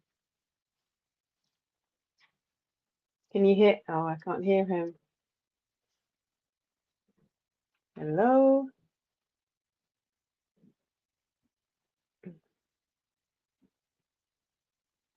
Oh, okay. Let's work on the sound for Baba Seba. We'll come back to you. We'll come back to you shortly. Okay. Oh, hello.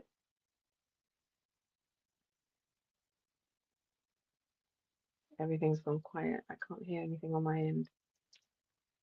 Right, next, we'll just move on swiftly. Next, born in Baltimore, Maryland, and now based in Columbus, Ohio, a longtime supporter of Abibitumi since approximately 2008. A father, a community organizer,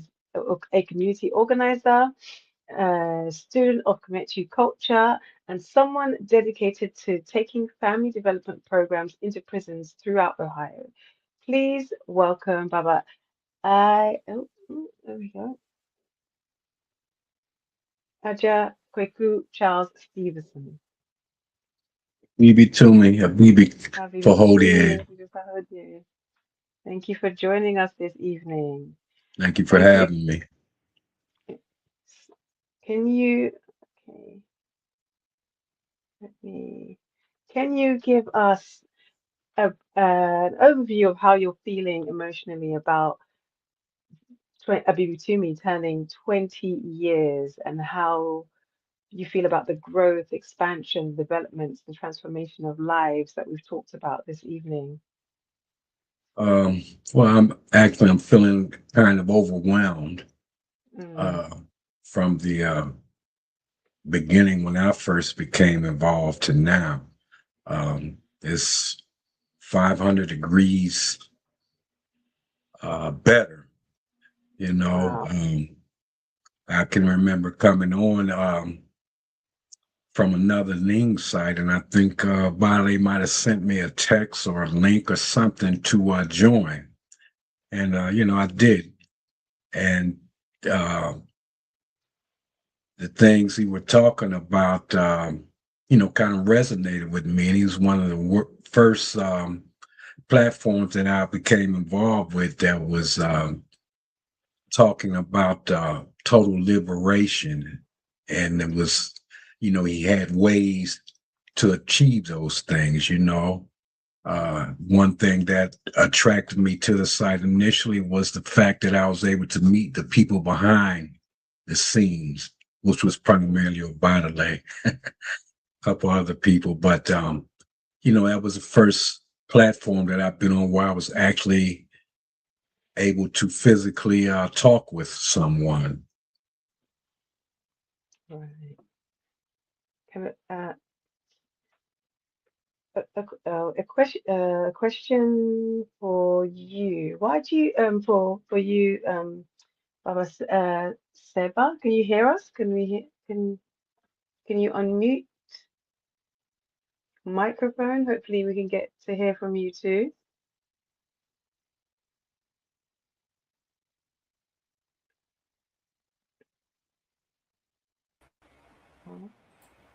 Oh, do we have him online? Hello? Okay, still come back to you, Baba Aja. Why was a space like Abibitumi necessary? Well, to me, it was straight to the point. It gave correct information. The analysts and the conclusions were straight to the point, and there was no agenda behind it or anything of that nature. It was about Black liberation. Simple, Yeah, straight down the line. I love that. What were some of your early hopes that you had for the platform when you first Well, joined? when I first joined the platform, it was primarily for the languages. Right. And some of those late nights that Obalale was talking about, I was on the other end. And he was pulling me through, it'd be 2, 3 o'clock in the morning. And he was there, teaching and being patient with a brother, and it just meant a lot that somebody was willing to take the time to do that. I'm not an easy student. And it just meant a lot for a brother to take that time with another brother to teach him. And one thing I need to say is that for me, our culture is transmitted through our language. That's one of the ways we transmit our culture. And I learned from the master. Yes. From the master, indeed. How important is a community like this? How important is its sustainability to you? Very important. It gives me correct, life-saving information that gives me the opportunity to act on. One thing that I admire about this platform and the Kanban family, and I think it was spoken about earlier about transformation over conversation.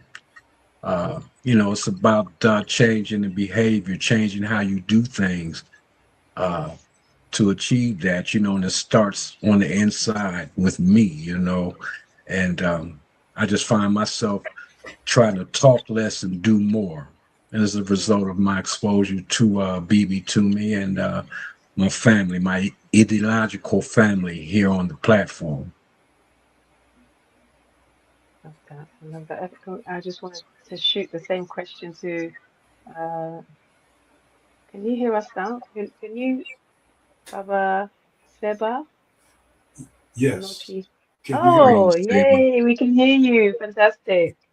I don't I know. would love to shoot the same question to you about how you feel emotionally 20 years into Abibitumi. How does it feel for you to be sitting here and just reflecting over everything that has happened, the growth, the transformations, and how it feels for you with your growth and transformation Same way. within the It's community? kind of it's kind of overwhelming.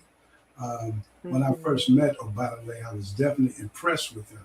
And one thing about him that I was impressed was that uh, he was a black nationalist, and he was a black nationalist who didn't apologize for it. And so associating with someone like that, it also encourages you. So yeah. I always say that as old as I am, I learn a lot from the youngsters at BB2. Mm, incredible. And it's I guess it's a way to stay connected and also give us enrich us with your knowledge and wisdom as well. What role do culture and spirituality play in maintaining Black institutions such as Abibitumi? Could you say that again, please? I missed that. Yes, I'll repeat it. What role do culture and spirituality both play in the maintenance of Black institutions such as Abibitumi?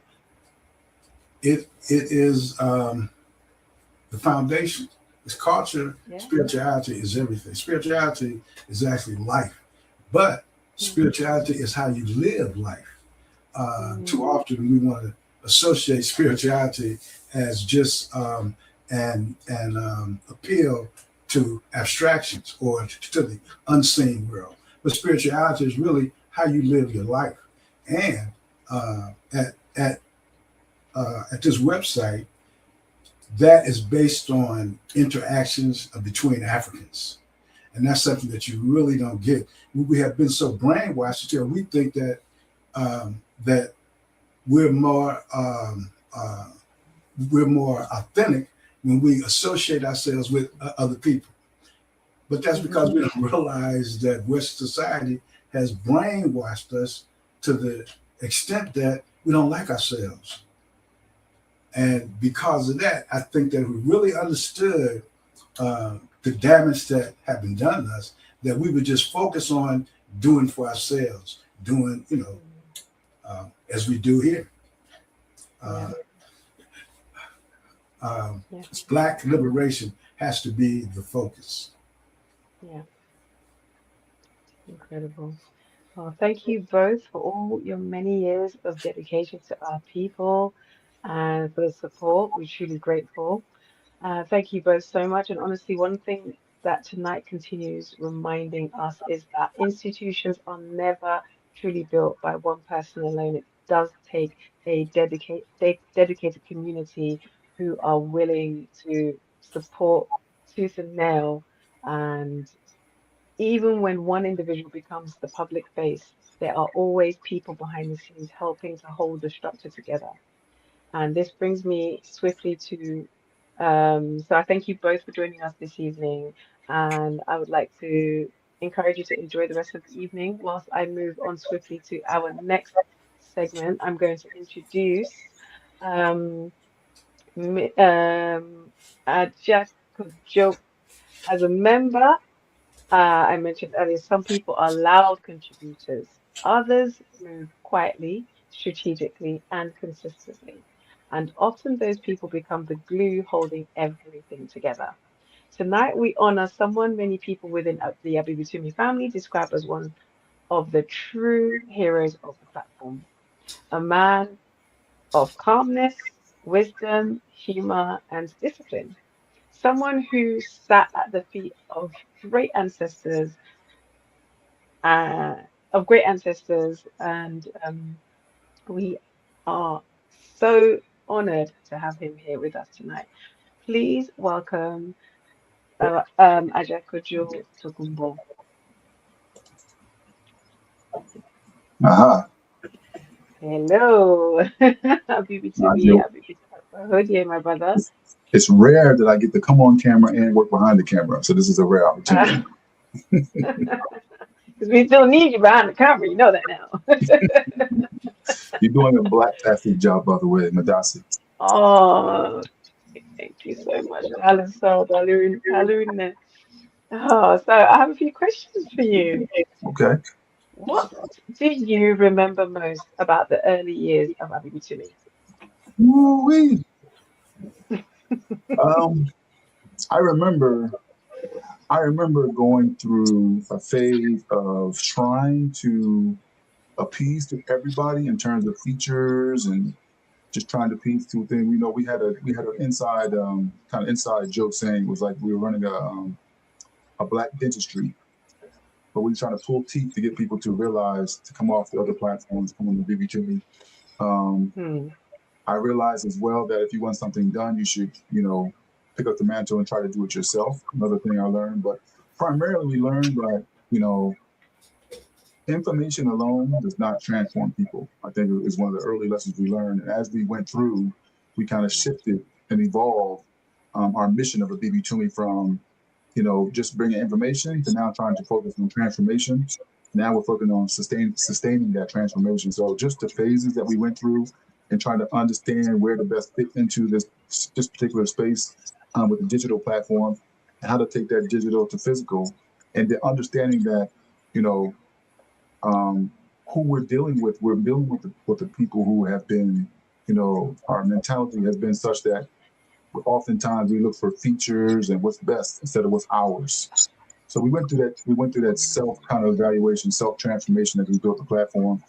And a lot of the things we do on the platform are as a result of that understanding that we need to actually, be transformative in the way we approach bringing information to move people to action. So I would think I can go into the early days of the whole transformation we went from a V bulletin board with the Abibitumi Casa, and then we went to what you see today as a Abibitumi. So we actually evolved the name. Kind of 2018 was the evolution of the name. At the same time, kind of the thrust in terms of our thinking forward, what we need to do. So it was a very good lesson. It's one we're still learning as we deal with what's going on. But I think for me, getting involved, as Obenfo said, when I first joined the site, I was a user of the site. I was on the V Bulletin, the information is there. By the way, Abibitumi Casa is still active and live with over almost 300,000 unique posts on any topic you can mention in the Black world is there. But I saw, I came from the old school where I saw, people like Baba Bonacci, people like Nana Yosef Ben Yakin and Nana John Henry Clark, and I saw the sacrifice they give for their family life and their personal life to the masses. And I wanted some kind of way to get back to Obenfo for what he was doing on the platform. Here's a scholar who learned all these languages, who's building institutions. How can I, as a user, complement that with the skill set that I have? So that's what in the early days, it was kind of that transformation from a user to an admin kind of space, just to get in where I fit in. And that's what I wanted to do. So yeah, I see my sister Bate right there. Bate. So that's the early days, was just that learning, that transformation, understanding, and then addressing it.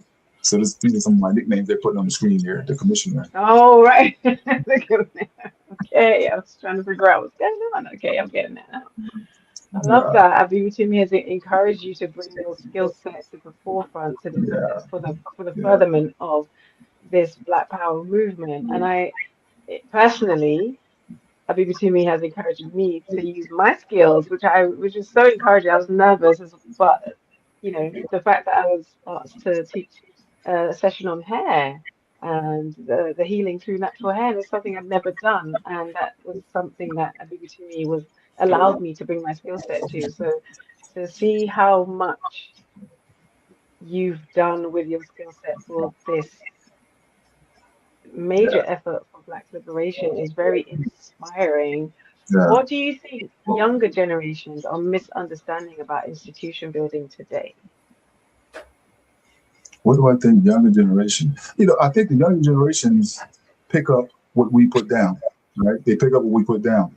So if the business, Benfo talked about following in his father's footsteps. I kind of have the same thought pattern, is that we have to lay the groundwork for the younger Sorry. generation. Yeah, we have to lay that groundwork for the younger generation to emulate, and we have to do it in action. There's a proverb, there's a saying by Umaru Ptahotep, where it talks about, you're going to see, your children and the younger generation see what you do more than what you say. We Yeah. can say all these things, but I think the younger generation, we owe the younger generation and the generation yet to be born, we owe them actionable, tangible outcomes. Baba Kamal used to talk about the tangible outcomes. What groundwork do we lay for the younger generation? And I see Abibitumi as an institution, more so than just a website. I see it as an institution that we're laying down. That's a model of social infrastructure who can go from digital to hiring all people, bringing your skill sets to the table. Every man teaches as he acts. There you go. So I think the younger generation is going to do what we put down, basically. Yeah. The things we're putting in place now, Abibitumi, I see it as a institution for our younger people who have a certain skill set, right? We have, which you can imagine, in marketing, technology. We're doing building, we're doing infrastructure building, we're doing house building, community building. All these things, Kamal talks about, it takes a system to destroy a system.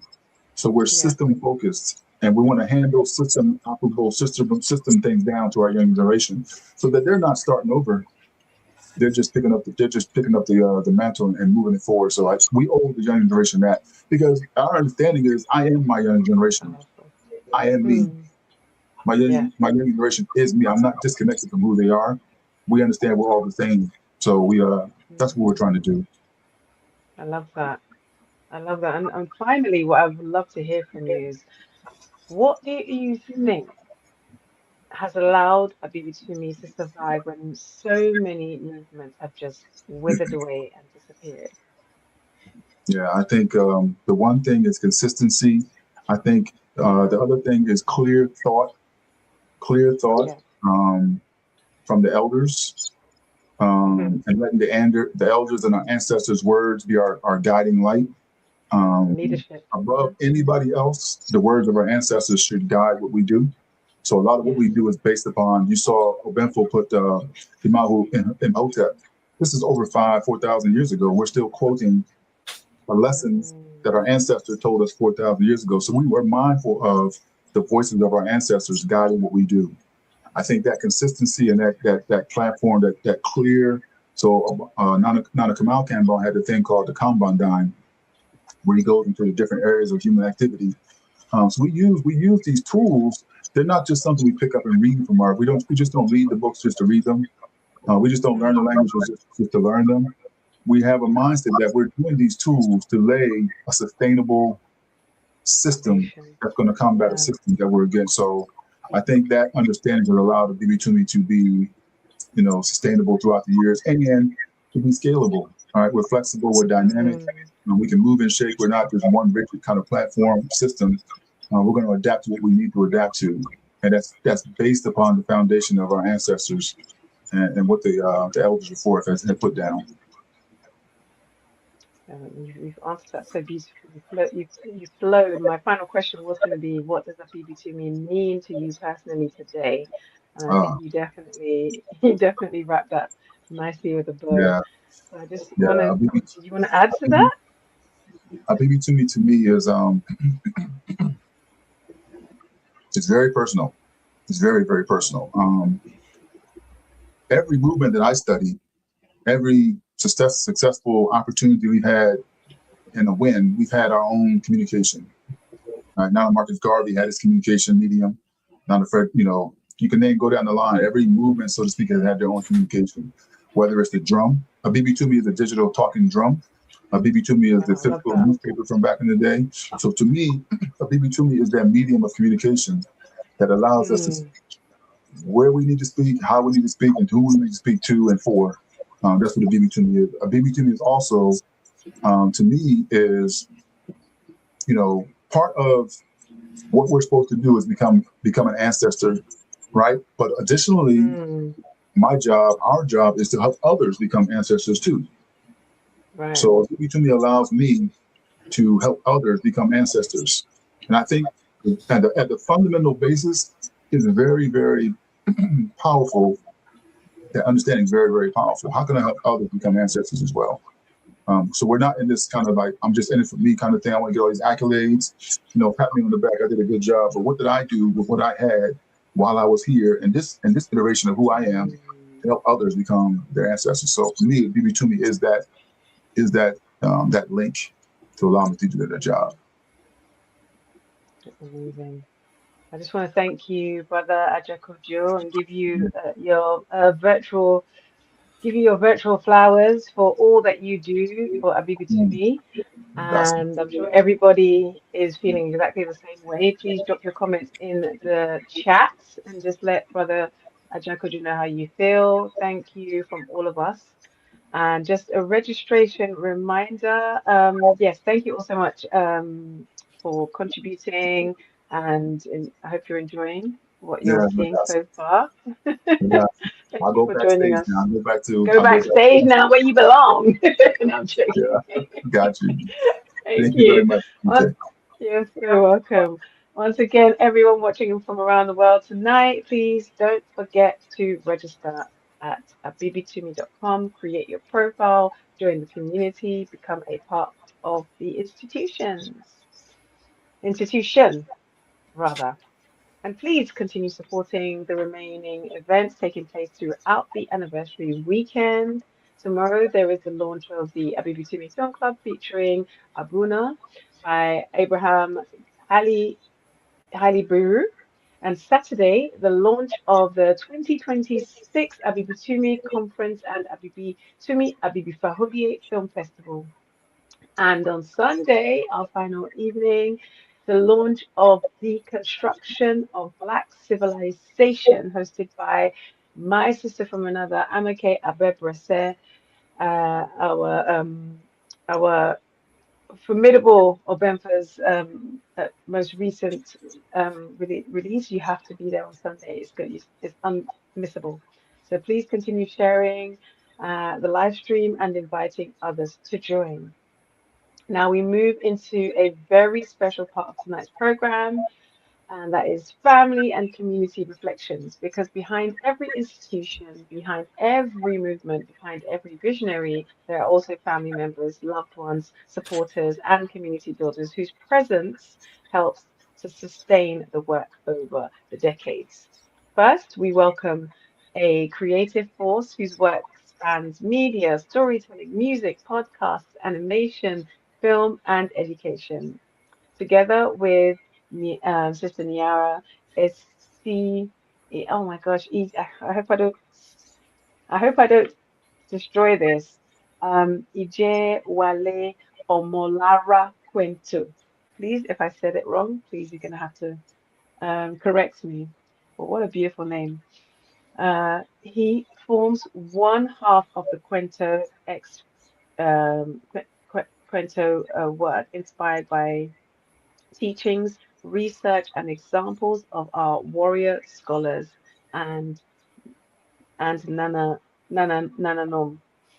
It's it is them who created the Blacktastic film we just saw, and their mission is to translate Black powerful wisdom into forms accessible to people in film, animation, music, dialogue, education, and storytelling.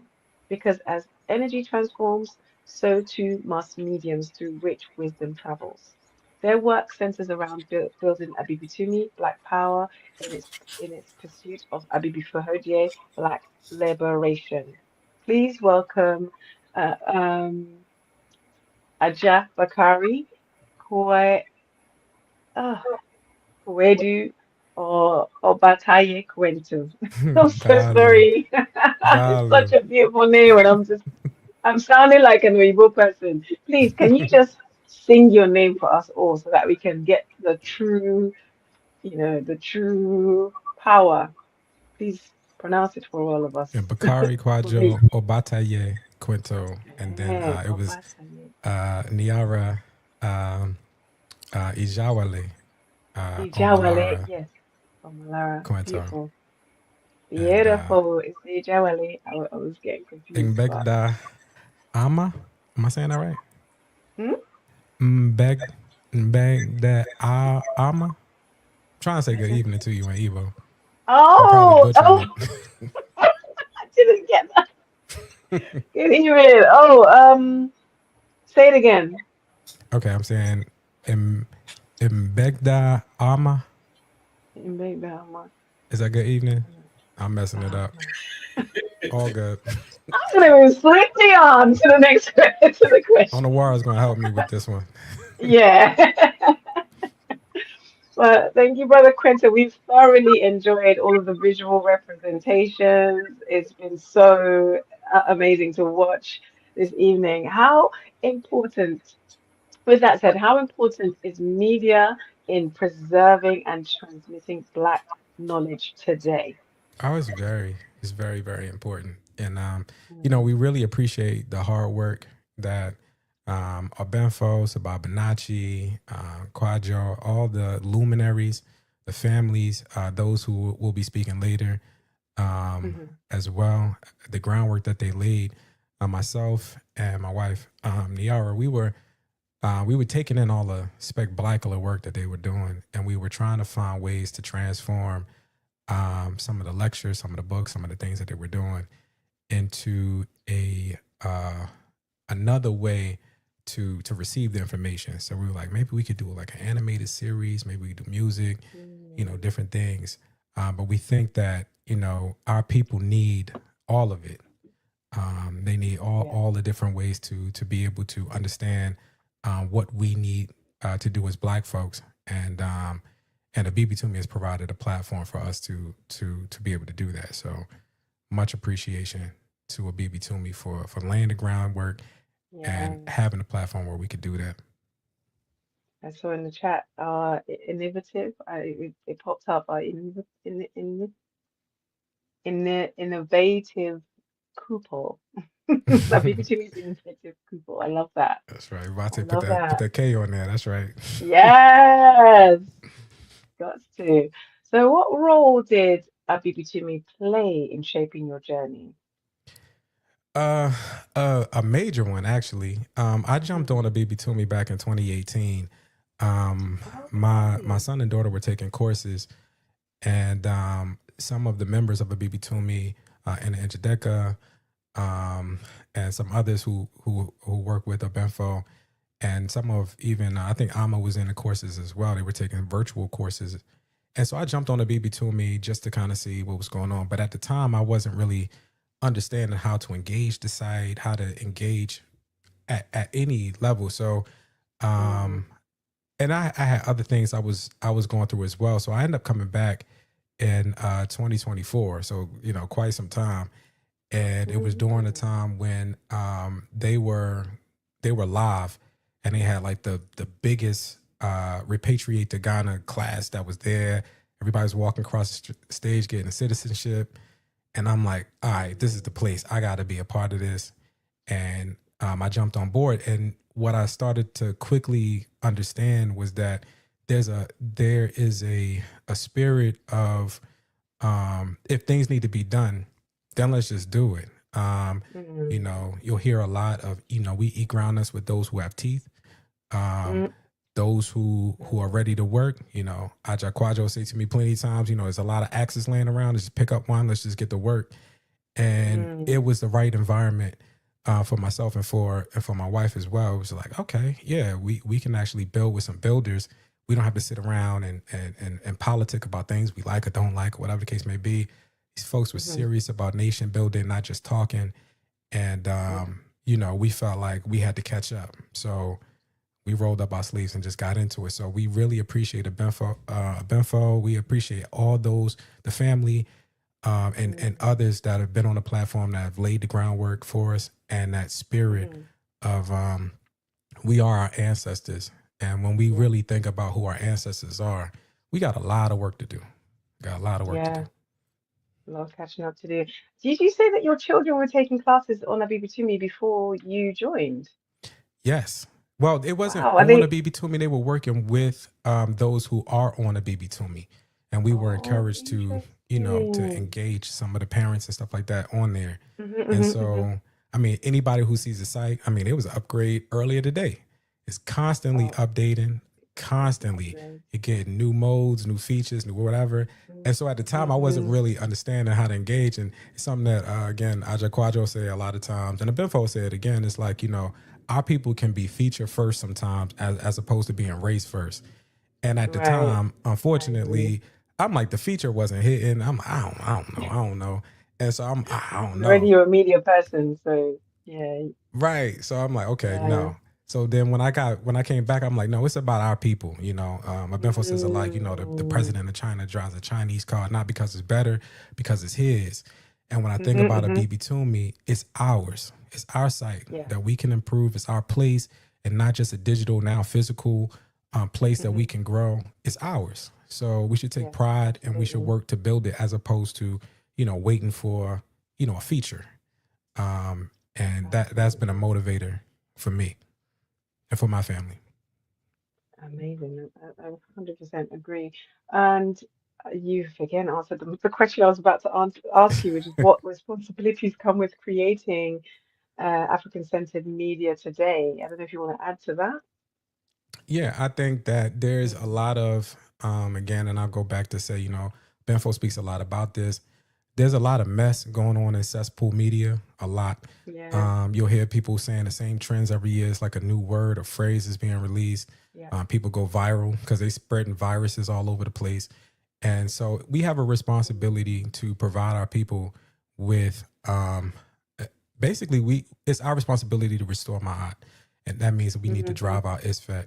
And to be on a platform that's all about, to be on cesspool media, that's all about just like promoting all kind of ISFET. Abibitumi comes in and say, no, we're not going to do that here. So there's a heavy responsibility for us to do as much as we can, and that's what we're doing. I mean, there's a lot of stuff that we're doing as a family only because we haven't seen it, and we want to provide Abibitumi with exclusive material. So when people do get there, they're like, wow, they got a lot of stuff going on. They got they got music, they got videos, they got all kind of things that promote our way. Because if you look anywhere else, they're promoting all kind of trash. You don't see what a black family is supposed to be. You don't see what a black nation is supposed to be. When you close your eyes and you say, okay, if black people had power, what would it look like? Most people have no idea other than just black people doing what crackers do. So we're trying to provide people with an image of what it looks like when we're doing things a Ma'atic way. Because you're really not going to see that in cracker media, nor should you. So that's our responsibility. I love that. And for the youngest looking grandfather you'll ever see. I don't know why I told you that, right? Yeah, well, I'm saying it for myself. I mean, this must mean a lot to you because now you're responsible for two generations, your child and now your grandchildren. So you're leaving you're both of you and my beautiful sister are both creating legacy along, with Abibitumi, and that is so special. And on that note, I really want to say thank you, Brother Bakari, for being with us today. And please greet my sister and send her my love. I will. Unfortunately, she wasn't able to be here on the camera. She has some family things to do. I do want to say one thing about the grandparent thing. When I hear Benfo speak about the great work that his ancestors have done, to be able to pinpoint that, and I think about that for my own self. I want my granddaughter to be able to say the same thing, to be honored by the work that we do. So I'm very much encouraged by that. I got chills. That's amazing. Yes. Oh, thank you so much for all your great work. Appreciate you, sis. GC, K1. Next, next we welcome an entrepreneur, consultant, media personality, and community activist, deeply committed to creating social change through economics and institution building. Born and raised in the United States, she later became one of the members of the diaspora who were granted dual citizenship in Ghana during the historic ceremony held at Jubilee House under President Nana Akufo-Addo. Since then, she has continued building bridges between continental Africans and the Black diaspora through businesses, networking, development, and community work. With more than 20 years of experience as a business consultant, she has helped a wide range of businesses launch, scale, and grow. From contractors to realtors to medical professionals, technology firms, and even rocket scientists. And through new business solutions and other initiatives, she continues supporting economic empowerment and collaboration between Africans globally. Please welcome Nana Nataki Kambon. Hi. Hey, good evening. Hi, good evening. Thank you so much for joining us. Absolutely, absolutely. It's been a blacktastic, magnificent program. Oh, amazing. Thank you so much. Okay, so going swiftly into the questions, what has repatriation meant for you personally? Yeah, repatriation has meant just being able to uh, reconnect on African or connect on African soil. And it is a hope that diasporans, historic diasporans, and continental born Africans generally, or Ghanaians specifically, can begin working together in meaningful ways that that we've been robbed of for centuries. And how important is this economic empowerment within the work that you do? Excuse me, with Abibitumi. Yeah, it's definitely important because right now we even see in Ghana, most of or many of the resources are being controlled by Lebanese and Chinese and people who have come to kind of pillage and extract everything they can from Ghanaian soil. And us being able to come and repatriate is offering an opportunity for us to take whatever small amounts we have. We recognize that because these people have been stealing from us for centuries, they have millions of dollars, multi-millions of dollars that they can, or yen, or whatever you want to, whatever currency that they can bring to what they're doing. But we can collectively organize, we can collectively do things that will allow us to have more control and sovereignty over our land and our resources. Absolutely, resources are so important. That's what fuels sustainability. And yes, so definitely empowering people with your work within this Black Liberation Society is highly important. What role has Abibitumi played in helping connect the diaspora and continent, in your opinion? Um, it's been huge. It's been astronomical.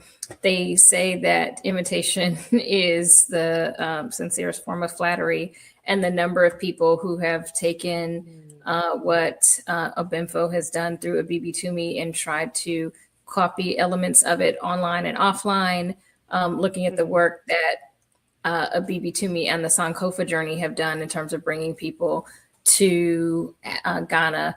I know Nana Maria, the specific ways that persons were introduced to the dungeons. It was so admired even by the people at the dungeons. They used to close the dungeons down to allow her to do certain things. And then when she and Obenfo began doing certain ceremonies there, they began copying those and having other people copy them because they were so powerful. And it's those kinds of things that have happened on Abibitumi and off of Abibitumi that really have, really are echoing through a number of things. There are people who've tried to start different platforms for different reasons. There are, just people who've decided to really try and learn languages or teach languages or repatriate. Obenfo, when you're doing, you are doing something right when you have haters. And I don't know if I should call a name or not, but there is a brother who has come to Ghana, and when Obenfo was installed as a king in a region, when Obenfo started building his house and doing helping others build, when Obenfo anything Obenfo does, this brother has tried to copy it and is just like oozing with green. And there is a difference. There is a difference between, kind of emulating what someone is doing because you admire and you want to replicate it. But then because we haven't all addressed our mental health issues and concerns, there's some people who just look at copying you because of jealousy or whatever it is. But either way, there are people who are who are noticing, and the people who are doing things in the right direction are definitely the ones who are making impacts online and offline through the work that Abibitumi is doing. It's so interesting that instead of joining the liberation, you're trying to work alongside it and even thwart what's going on. It's just interesting that this is what some people think is Black liberation. But anyway, moving on to the next. Well, some people wear Black liberation like a costume rather than that as a way of. Exactly. And so, yes, that's a way of life. Yeah, and those people will never succeed. And that's what excites you? Yeah, exactly. Right. What excites you most about the future of global African collaboration for those who actually want to collaborate? Yeah. So through the number of things that Obenfo is doing, he and I co-founded the Decade of Our Repatriation initiative.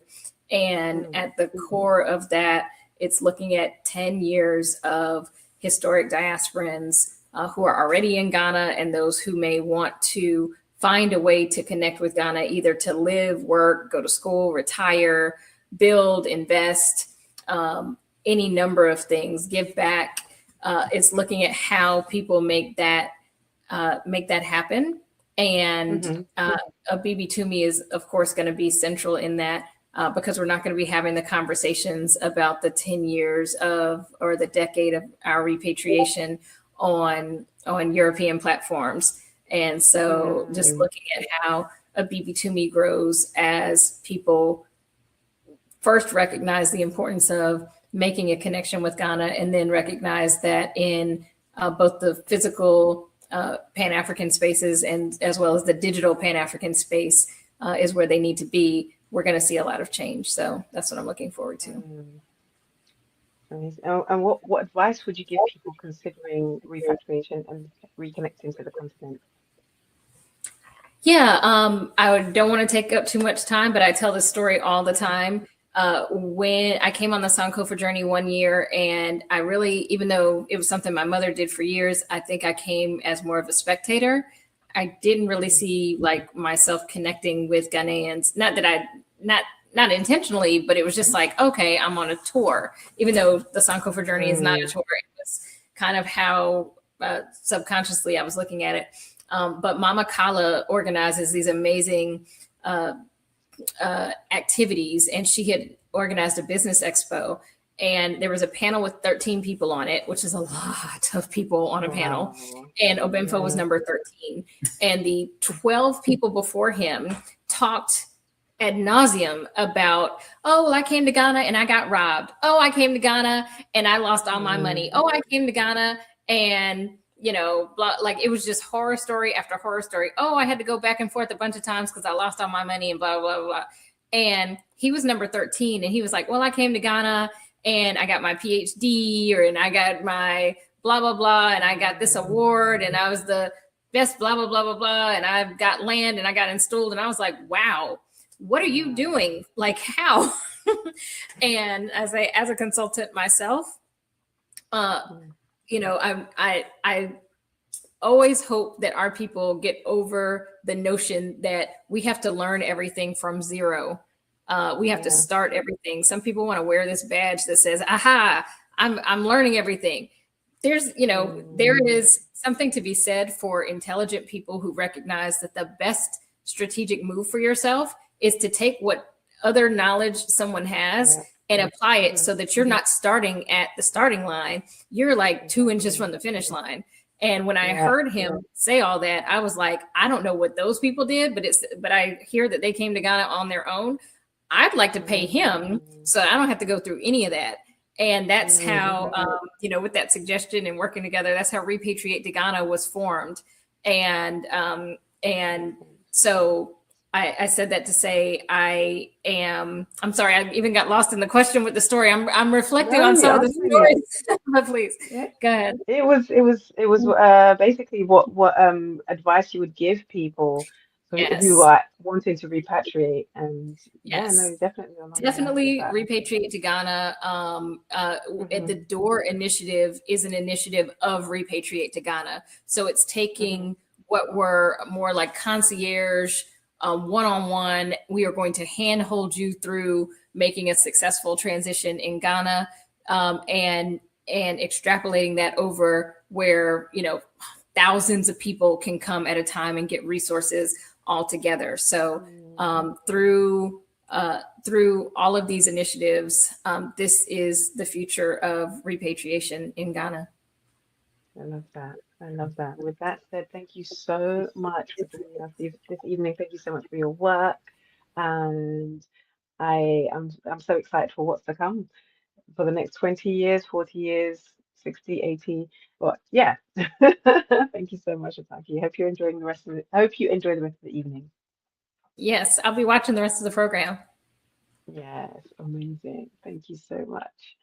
And you mentioned her a few times. And finally, tonight, we welcome the woman whose impact spans psychology, healing, spirituality, cultural restoration, and community transformation. An internationally respected psychologist and a traditional healer who has spent more than 40 years helping individuals, couples, and females reconnect with purpose, healing, and power. An executive director of ONIPA, a holistic psychology, health, and healing practice. Her work integrates counseling, meditation, movement, therapy, spirituality, and African centered healing approaches. She is also a lifetime member of former national president of the National Association of Black Psychologists, and in the year 2000, she helped facilitate the holistic journey of more than 500 Black psychologists and their families to Ghana. A transformational experience centered around spiritual reclamation and traditional healing. As Nana Efia Nisa Aquenta Acentua, she is also trained with Akan traditional healing systems and has helped lead annual Sankofa journeys, reconnecting Black people to culture, identity, and homeland for decades. Her life's work reminds us that liberation is not only political, it's also spiritual, it's psychological, it's cultural, and deeply personal. Please welcome Okuni Maria Kambon. Greetings, Oche. I know that was a mouthful.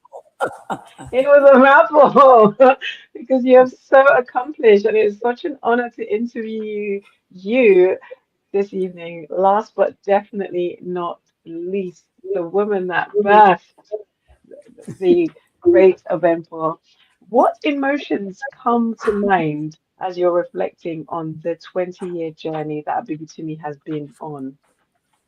It's truly emotional to watch the success that is still growing within him, his love for our people, and to have, he hadn't even realized until a few weeks ago that it was the 20th because he does so much work.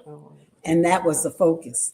The work, not necessarily him in the work. So as you've heard his journey, his thrust was that this was going to work. It could not fail. And so, the many sacrifices, much blood, sweat, and tears, and many challenges along the way. There are those who could have helped but chose not to. And there are those who were there with just pure love, that had skills, etc.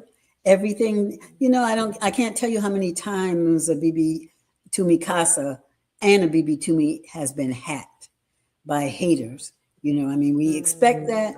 So always having to upgrade, always having to turn. And instead of people trying to find ways to assist, they will just leave when there's a problem. But they won't necessarily support so that it can grow, because anything great requires, as he talked about, those other platforms have billionaires running them. His little University of Ghana salary doesn't do much for that, but his will is stronger than all of that. And so deeply emotionally impacted by seeing all of us here today, speaking on their experience with the Abibitumi. Yes, it must be very emotional for you. Uh-oh. Sorry. Pardon me. Okay, moving on to the next question. Why is healing such an important component to Black liberation? Oh, that in some ways people have spoken on this without necessarily naming it this way. When the whole purpose of DOOR is to educate people before they come here, so that they don't come with a lot of the baggage, a lot of the thoughts, a lot of the expectations based on our enslavement and colonization over the years. And what that means is that we aren't even aware that there's a big cancer within us that needs to heal. And that cancer is colonization, enslavement, and how we have incorporated into our beingness, just into who we be. We're sometimes wondering, a brother who's on here today and spoke said, well, how did we get this way? And I said, we all, those of us in the US, went to their schools. We never had an option but to be programmed to, one, hate ourselves, and at minimum, not to aspire to the greatness that Black people have been, because you were never taught that. If you were fortunate enough to be in an activity or program aside, it could only take a bit. And as Obenfo talked about his experience in elementary school, etc., we didn't know the pain. We should have, but we didn't know the pain that he was going through. And when we asked him about it, well, why didn't you tell us? He said, you put me there, so that was very painful, to know that these were experiences, and he had trusted us with his life, and we put him in an environment that did not allow him to grow. So when you talk about healing, there's so much our people have to heal from before we can even be Black people, before we can even be productive. And we can't talk about pointing to the little things that some of us have accomplished and say,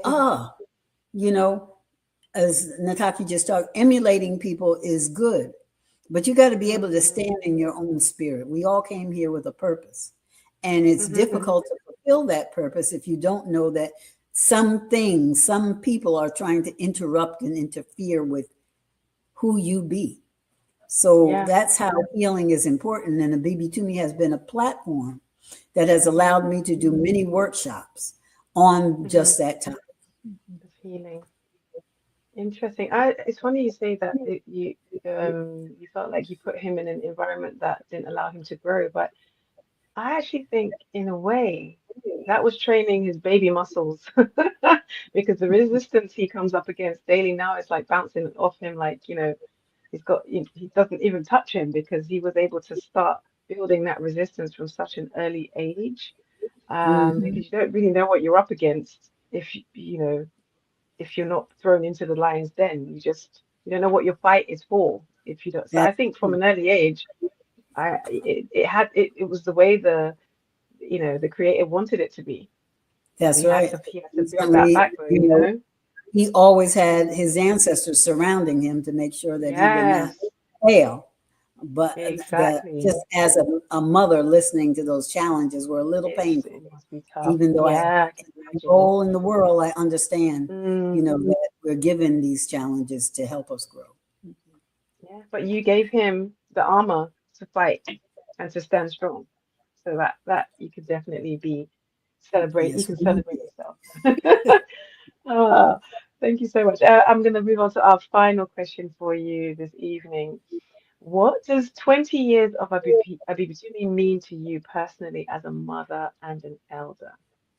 20 years, so 20 years ago, he was, 26 years old? I thought he was still 26. That's what he told me. It's before then because he was coming into being readied for launching Abibitumi.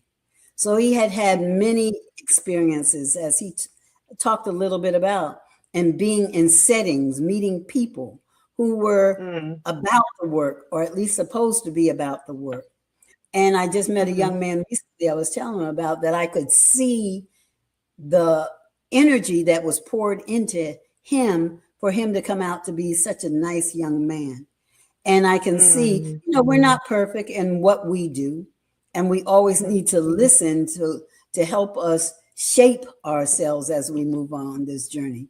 But from where he came from, he had at one point no support, sometimes little support, sometimes conflict.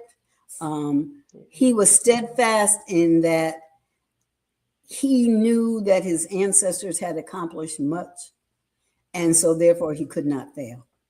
And seeing that in him is so powerful, so powerful. And part of the challenge too, he and his father talked a lot. He would have him to sort of bounce those emotions off, that how hard is this, etc. No complaints, but you could see, and his father could see the challenges that he was facing with so little support and so determined to be.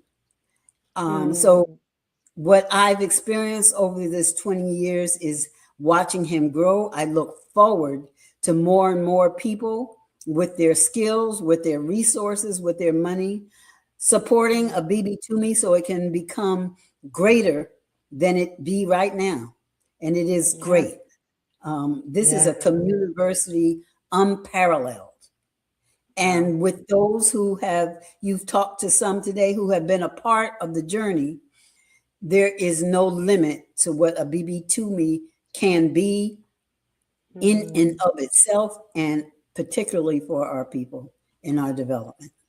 It is a healing space. Yeah. I love it. It is a healing space. It really is. Wow. Thank you so much for your contribution. I don't even know where to start. You contributed his life. You contributed encouragement and weapons to fight spiritually and medicine to heal. And I have to say we. for everything. So I thank you Yes, for you, of course. Yes. But certainly Let's this not has forget been a the great journey man. that he has benefited on both of our On sides, you both know, of you. as he Yes, talked about absolutely. his great-grandfather, you know, on his father's side. Also, his great-great-grandfather on my side were both pioneers in building. Yeah. And so therefore, in his blood is that will, that desire, that knowledge that you can do if you're alone. Because that's what some of them had to do. They had to have a vision to be able to take it forward. And that vision is within Nana Kwame Pebedati Obadale Kambo. Thank you so much. Thank you so Thank much. you. It's been an honor and a pleasure. Thank Okay. you. And good night. Have a wonderful, wonderful rest of your evening. I will. Amazing. So we have now come to the end of our presentation this evening, and I'd like to thank everybody who has been sending comments and questions through tonight's broadcast. I'd like to invite Obenfor back onto the stage because we're going to take a few questions before we close out this evening's celebrations. Hello. I can't hear you. Are you on mute? You hear me? Yes, I can hear you. How's the audio? Good. Great. Excellent. I just switched to a Blacktastic. different mic, so. Perfect. So I am gonna open up the floor for a couple questions before we close out tonight's festivities. So don't be shy now. Feel free to send in your questions about what you might have, or questions you might have about the long-term impact of Abibitumi, family sacrifices behind the institution building, community transformation, repatriation, and reconnection, spiritual dimensions, and more. Okay, here we are. When you see Nigeria, do you see parallels in classical Kemet, for example, the Delta, the South, and the two lands? So this is a really great question. When I see Nigeria, I see a Frankenstein type of creation of some crackers in Berlin who decided this is where it ends and this is where it starts. When we talk about Kemet, we don't mean classical Kemet per se or ancient Kemet. That's why we use that adjective. So I'll specify, I mean classical Kemet or I mean ancient Kemet. But when I say Kemet, I mean the land of Black people. And there's occupied Kemet, which is the land that's supposed to be the land of Black people, but that is occupied by the enemies, our very first colonizers, imperialists, rapists, killers, murderers, the Arabs. So that's occupied Kemet. It's supposed to be Kemet, but we got to make Kemet Black again. As a matter of fact, the Quintos have an album, a song that is called "Make Kemet Black Again." Just for that. Yes. So. Just and for those who are on the stream, we're cut off again. So if we can go back to that other view that we have, the side-by-side view. Bam, there we go. So for Nigeria, for Ghana, for all these things, they are considered to exist just due to the falsification of reality and the manipulation of imagery. But I don't see Nigeria as being a real entity. The land that is now being referred to as Nigeria should properly be known as a part of Kemet, right? The land of Black people. Ile Adulawa, which is what we would call it in Yoruba. Ala Ndisio G. Y'all got to help me on the tones for the Igbo, but that's what a colleague let me know. The land of Black people in Igbo, or literally the land of those who have black heads. So, I hope that answers the question. That I don't want to give any credence to any of these fragments. Matter of fact, the Quintos have a song called "No More Fragments." Just on it, maybe we'll devolve this into a listening party, just so all the things that I'm saying you can hear the musical version of what I'm saying. But I get what the brother is saying, that there is a delta there. Definitely, there's a delta there, and I get what he's saying, but I don't see Nigeria or any of these fragments as legitimate phenomena. They're the figments of the imaginations of Neanderthals, cave beasts, and we don't want to give any credence to a Neanderthal scratching its fleas, barking and growling and whatever else it does, and then it comes out and calls it Nigeria. No, that's shut up, dog. We're putting you back in the kennel. So that's that. And then I see the next one. What do you see as Kemet Africa's future GDP as? Okay. In the ideal world, we will no longer be dealing with the currencies that we deal with right now, the nairas or the cracker currencies, especially the dollars and so forth. That whatever we consider to be valuable will be backed by the actual resources that we have, whether that be in terms of the gold, the uranium, the bauxite, the so forth, and the so on. So I wouldn't even put, if we're talking about a future that we create, it wouldn't be in terms of GDP, imaginary little numbers on a computer, cotton paper that has the faces of rapists and murderers and psychopathic racial personalities. That, that's not the goal. The goal is for us to, again, build our economy, to use that term, on the basis of what is actually valuable. And the value is, what we actually have control over. There's a, it's probably the first thing I mentioned, and that's not a Quinto song, but there's a group called United Front where, they're referencing a song by, what was it? I think EPMD, one of these. But he says, I'm after the gold and after that, the platinum, not by selling albums, but taking back the land from where they found them. So that's what we're after. Not gold albums, not platinum albums, but we're taking back the gold mines and the platinum mines. And when we do that, then you're not going to see blackophobia in Umzansi, what they call South Africa, fighting over crumbs. Meanwhile, the crackers stole the whole refrigerator. Yep. So sad. So sad. Ooh. So I'm going to take one more question for you so we can round up this evening's festivities. Anyone have any last questions? And by the way, Uche, you're doing a great job. You're a wonderful host. Thank you so much. I appreciate it. I see you. You're looking at names like, now this is a tongue twister, man. Why y'all ain't give me this name? Thing is, if you say the name to me, I can say it right back to you. Is when I see it on paper, I'm like, dyslexia wants to catch me. I'm like, no, because some of them are like Igbo names, but because you're looking at it like, all right, what's his name? What's his name? And then why you just say it? Why you just say it to me? Come on. Just tell me the name. I'll say it out loud. Oh man, but thank you. I really appreciate it.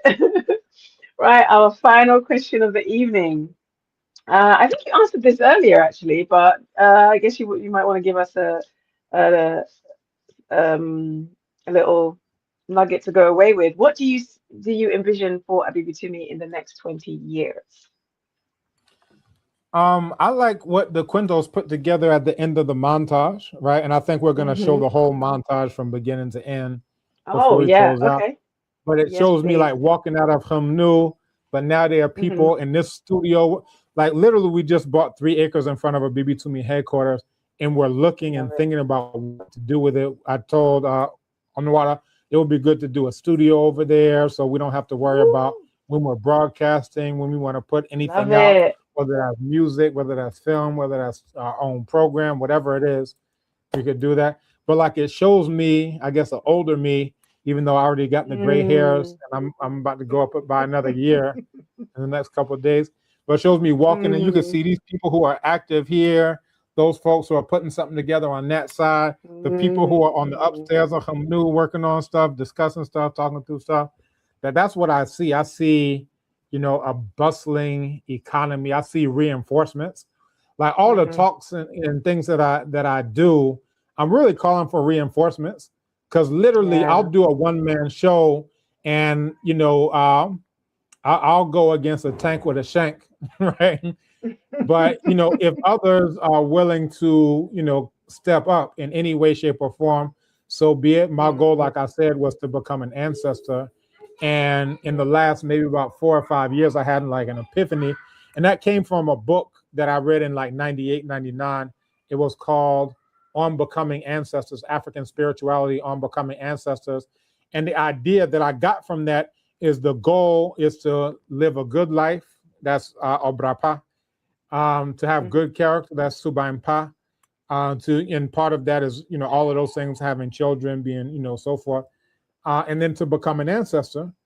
Now, the book was written by somebody who had come out of the Christianity tradition and was looking for the value in our own traditions. And I think because of his own background, the way he was describing it was kind of like a quote unquote African version of heaven, in the sense of, you know, you're supposed to become an ancestor. Yeah, I made it. Yeah, open the pearly gates. Now I'm an ancestor, as opposed to what I really, and this is just my own thinking. I was like, you know what? It can't just be for me to be an ancestor and then what happens to everybody else. It has to be to also make other people around me ancestors, so that they can, you know, so they can have a life worthy of libation as well. You understand? So, nana ya, afia, in fact, I'm a how. Monkoda, Fabima nana ya, Fabima nana ya, Fabima nana ya. What you mean? Fabima nana ya, Fabima no. Ya monkoda. Nana ya, mount no bebre, and say, "Oh, Johnson Paso." Aye. The work just don't stop. Yes. All right. What can't stop, won't stop. Can't stop, won't stop. Yeah. But yeah, so just in terms of like next 20 years, I see us building up the land in front of Abibitumi. I see the 22 acres that we have sprawling out into beyond just the moringa farm that we have. We have 2 acres out of that 22 acres developed as a moringa farm as it stands right now. I see housing there. I see, you know, those born and raised here in Ghana, together with those in the diaspora, building and replicating what we build. You know, the vision to reality, which is one theme of a past conference, that actually coming into fruition. The demonstration over conversation coming into fruition, construction of Black civilization coming into fruition. And all of these things really it's our willpower. A lot of people don't have that, you know, vision because they've grown up just praying to imaginary crackers on a stick, what I call a cracker kebab. If they're not doing that, they're praying to a rock in the desert. If it's not Christian insanity, it's slime or any of these other, you know, other murder cults masquerading as religions. But, you know, if it's not any of those things, but, you know, all of those things to the side, if we think that there's a problem with the murder cults, if we think that there's a problem with praying to imaginary crackers, if we think it's a problem of praying to a rock in the desert, then it's really up to us to take up the responsibility of doing what needs to be done, you know, and that's in every area. My father would talk about in terms of, you know, culture, historical, in terms of economic, in terms of psychological, in terms of education, in terms of health, in terms of spirituality, in terms of political, social. And the books on my bookshelves are arranged in the method of the Kanban Dam. So that's how I even think about it, because we have the psychological section, the culture. So basically occupying every aspect of human reality and bringing those things into fruition. And then, you know, when we think about who we are on a deeper level, like one of my favorite areas of study is astrophysics and, you know, related fields, you know, allied fields, associated fields. And when you look at, you know, the formation of the solar system, for example, or, you know, all heavy metals in the universe being made up in, you know, the supernovae of stars, these are very violent processes, right? If you look at the nuclear fusion and what we refer to now as the sun, That's a very violent process. All these things. And the fact that we're sitting right here means that we've been through the most violent processes that could ever be conceivable to exist. You understand? But here I am talking to you, Uche, and really we're just different manifestations of that same one thing that existed in the beginning. And just to put that into perspective, it means that how could I ever be afraid of anything if I've already been through a supernova? Yeah. And the view has changed again. The cutoff view on the vertical is back to being cut off. There we go. There we go. So it just kind of helps me, at least personally, put things into perspective in that when they refer to Tutankhamun, what crackers call King Tut, there's a lot that's missing when crackers start cracking with their terminology and names, because when you look at his name, Tutankhamun, that's the living image of Amen, right? Or you look at his other name, Neb-Khepuru Ra, which is the owner of the transformations of Ra. And that's really what we are. When they talk about we're all made out of star stuff or stardust, that's what that name is saying, that we ourselves are just the different transformations of Ra, of the sun.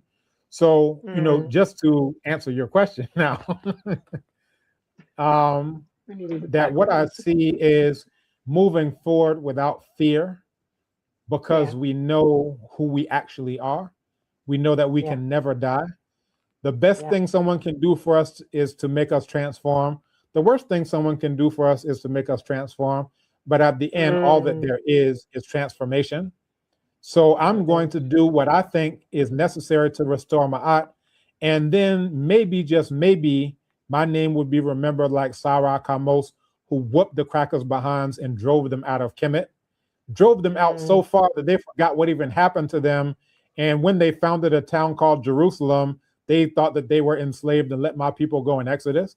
No, you got your butts whooped by Sarah Kamos, and we got the receipts to show what happened to you when you got your butts whooped when you were driven out of classical Kemet. You understand? But that's a name that will live on forever. Crackers do everything that they can do to make sure those names won't live on. But the book launch on Sunday is, to me, one of the most significant books on Kemet in the last 2,000 years, since the fall of Kemet under Alexander the Greek, because the names that we should know, at least a good number of them, are going to be the names that are going to be called again. And ultimately, what I was driving at was that after your breath goes back and joins the wind, you take your last breath, and that last breath goes back and joins the wind.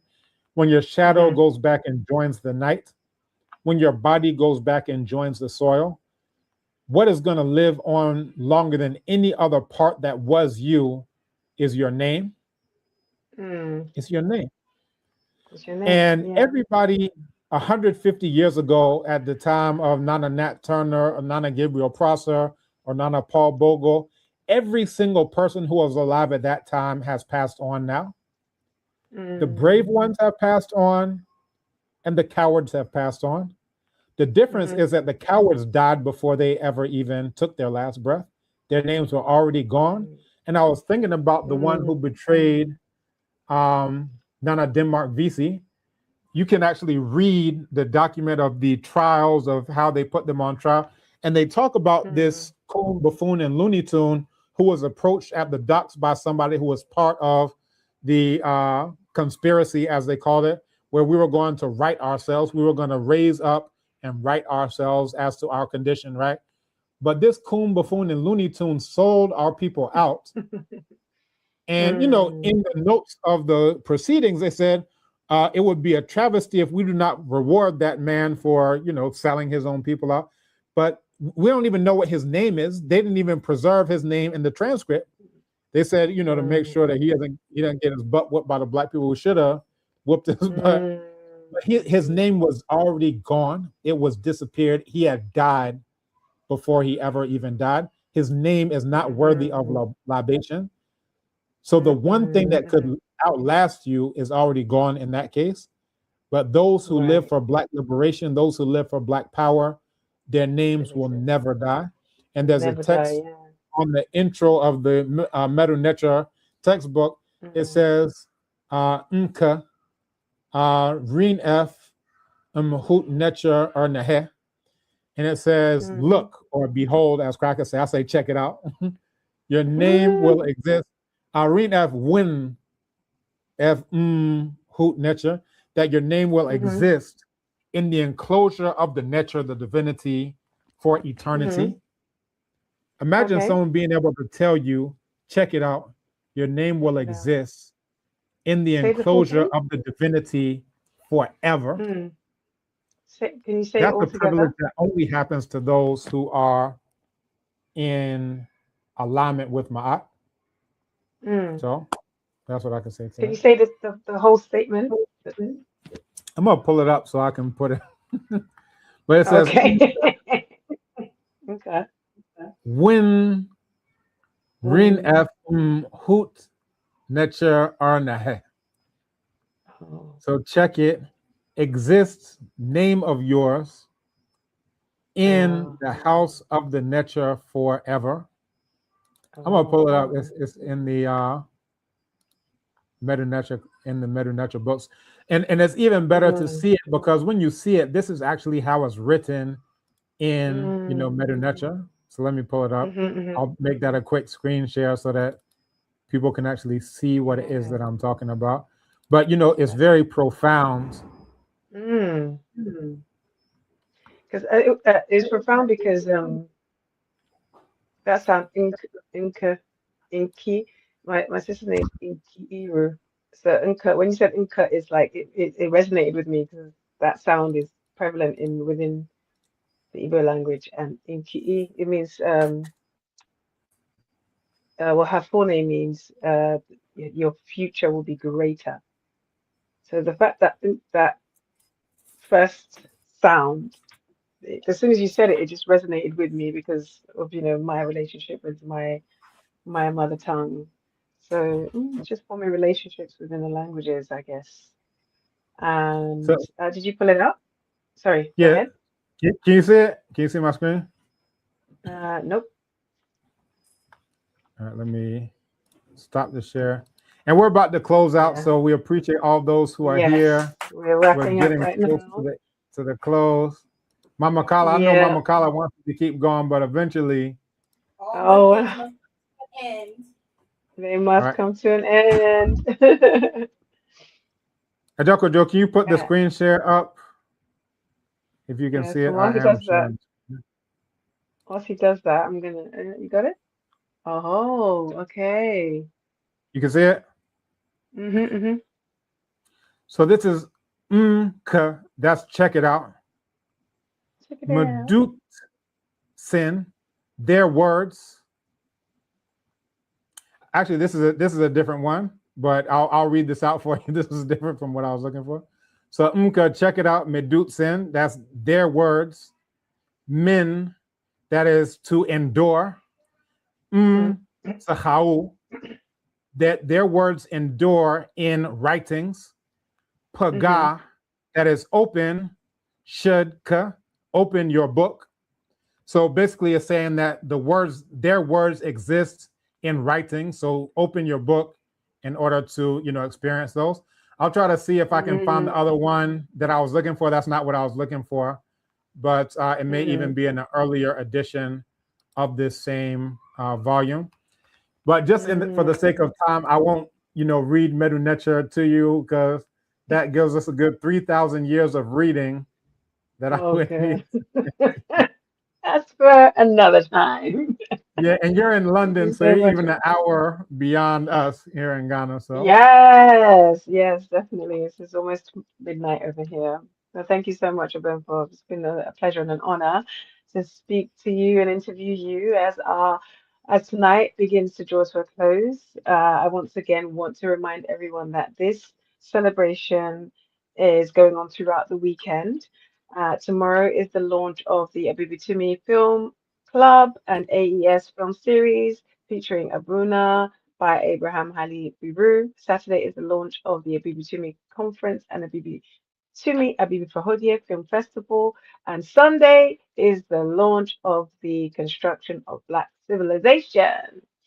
And now we are going to, I believe we're going to play the full presentation. And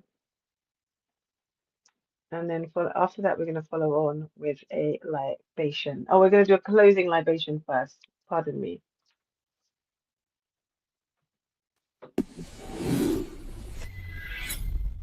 Oh, no, we're not. We're going to the presentation. The history of Abibitumi does not move in a straight line. It moves through the Dikenga time cycle: seed, birth, expansion, transformation, and return.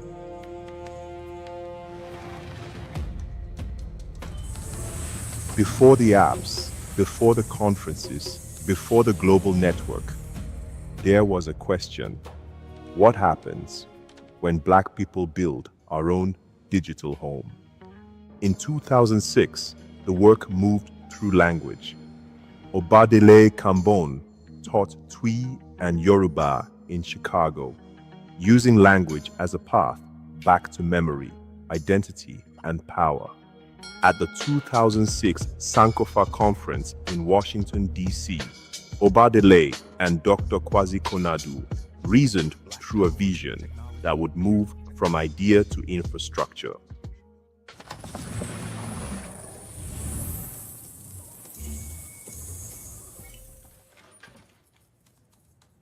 The seed entered visible form through abibitumikasa.com. A domain became a doorway into a new kind of Black educational space. The name carried the mission. Abibitumi Casa joined Black power with language. Speech, study, and organization became part of liberation work. The classroom was no longer limited by city or country. Live audio, video, and online instruction turned Abibitumi Casa into a global learning space.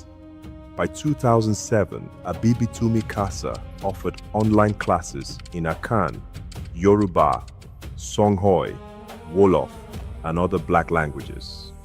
The technology was young, but the vision was far ahead of its time.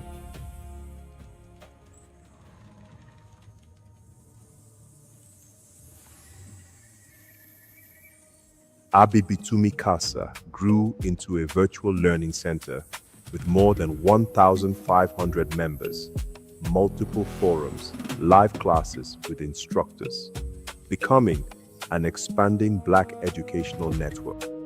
The forums became a digital mbongi, a space for serious discussion, correction, teaching, learning, and collective growth. The work did not remain in Chicago. Ghana became central, grounding the digital mission in land, culture, family, and lived practice. Abibitumi Casa had done its work. The next stage required a broader institutional home. By 2018, Abibitumi.com was publicly launched as the flagship platform. The ecosystem grew. Abibitumi TV, Abibitumi Store, Abibitumi Design, Abibitumi Apps, online courses, conferences, festivals, media, and community spaces.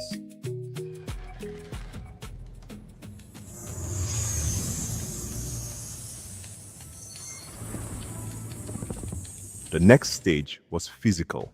What began as an online classroom became a movement toward land, buildings, media infrastructure, and permanent institutional presence. Through every stage, the core remained clear: language, worldview, memory, community, Black power towards Black liberation. Abibitumi answered a strategic question: why build inside systems we do not control when we can create platforms rooted in our own mission? Abibitumi Casa was the seed. The online classes were the birth. Abibitumi.com became expansion and institutional strength. The lesson is clear: Black people do not have to wait for permission to build. We can create the spaces, systems, tools, and institutions we need. The story of abibitumicasa.com to abibitumi.com is the model of demonstration over conversation, building Black institutions in the digital age and beyond. Abibitumi Casa began as a call to speak. Abibitumi.com became a call to build. Abibitumi, Black Power. Abibifa Hodiye, Black Liberation.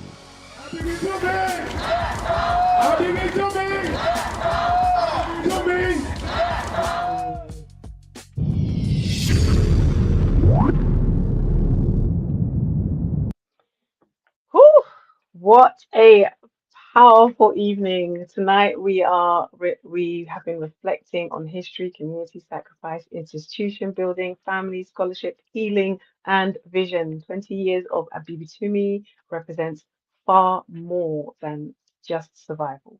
It represents consistency, discipline, commitment, and belief in Black people. Thank you to every single speaker, every contributor, every organizer, every viewer for joining us from around the world tonight. Please continue to register on abibitumi.com and supporting the vision. We are going to close out with some libations now.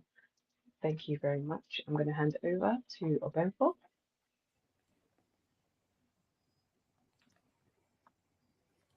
All right, and once again, Blacktastic job. Uche, our wonderful hostess, did a great job, great interview questions. The names, we loved how you got the names. So all of those, you made it happen. All right. Yeah, we got through it. Ago.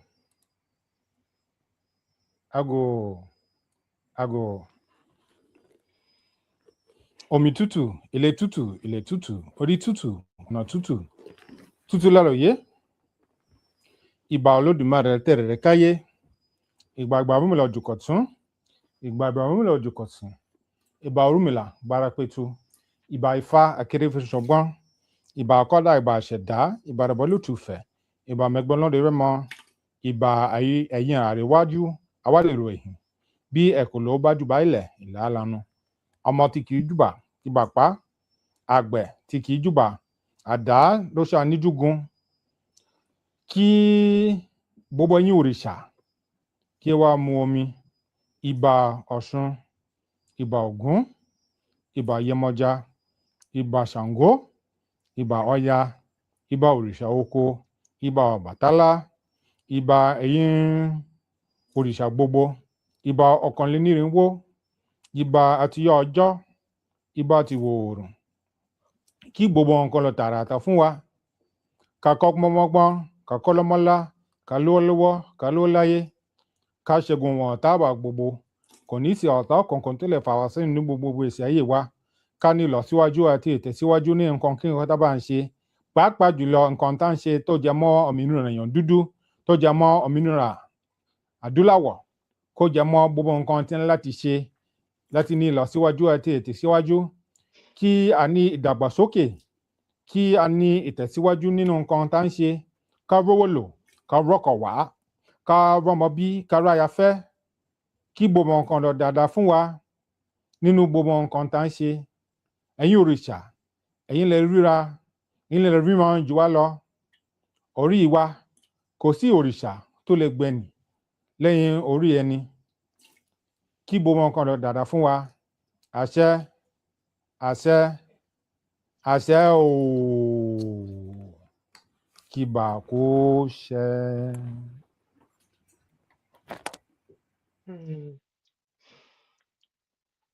I am Uche Abua Dalunu.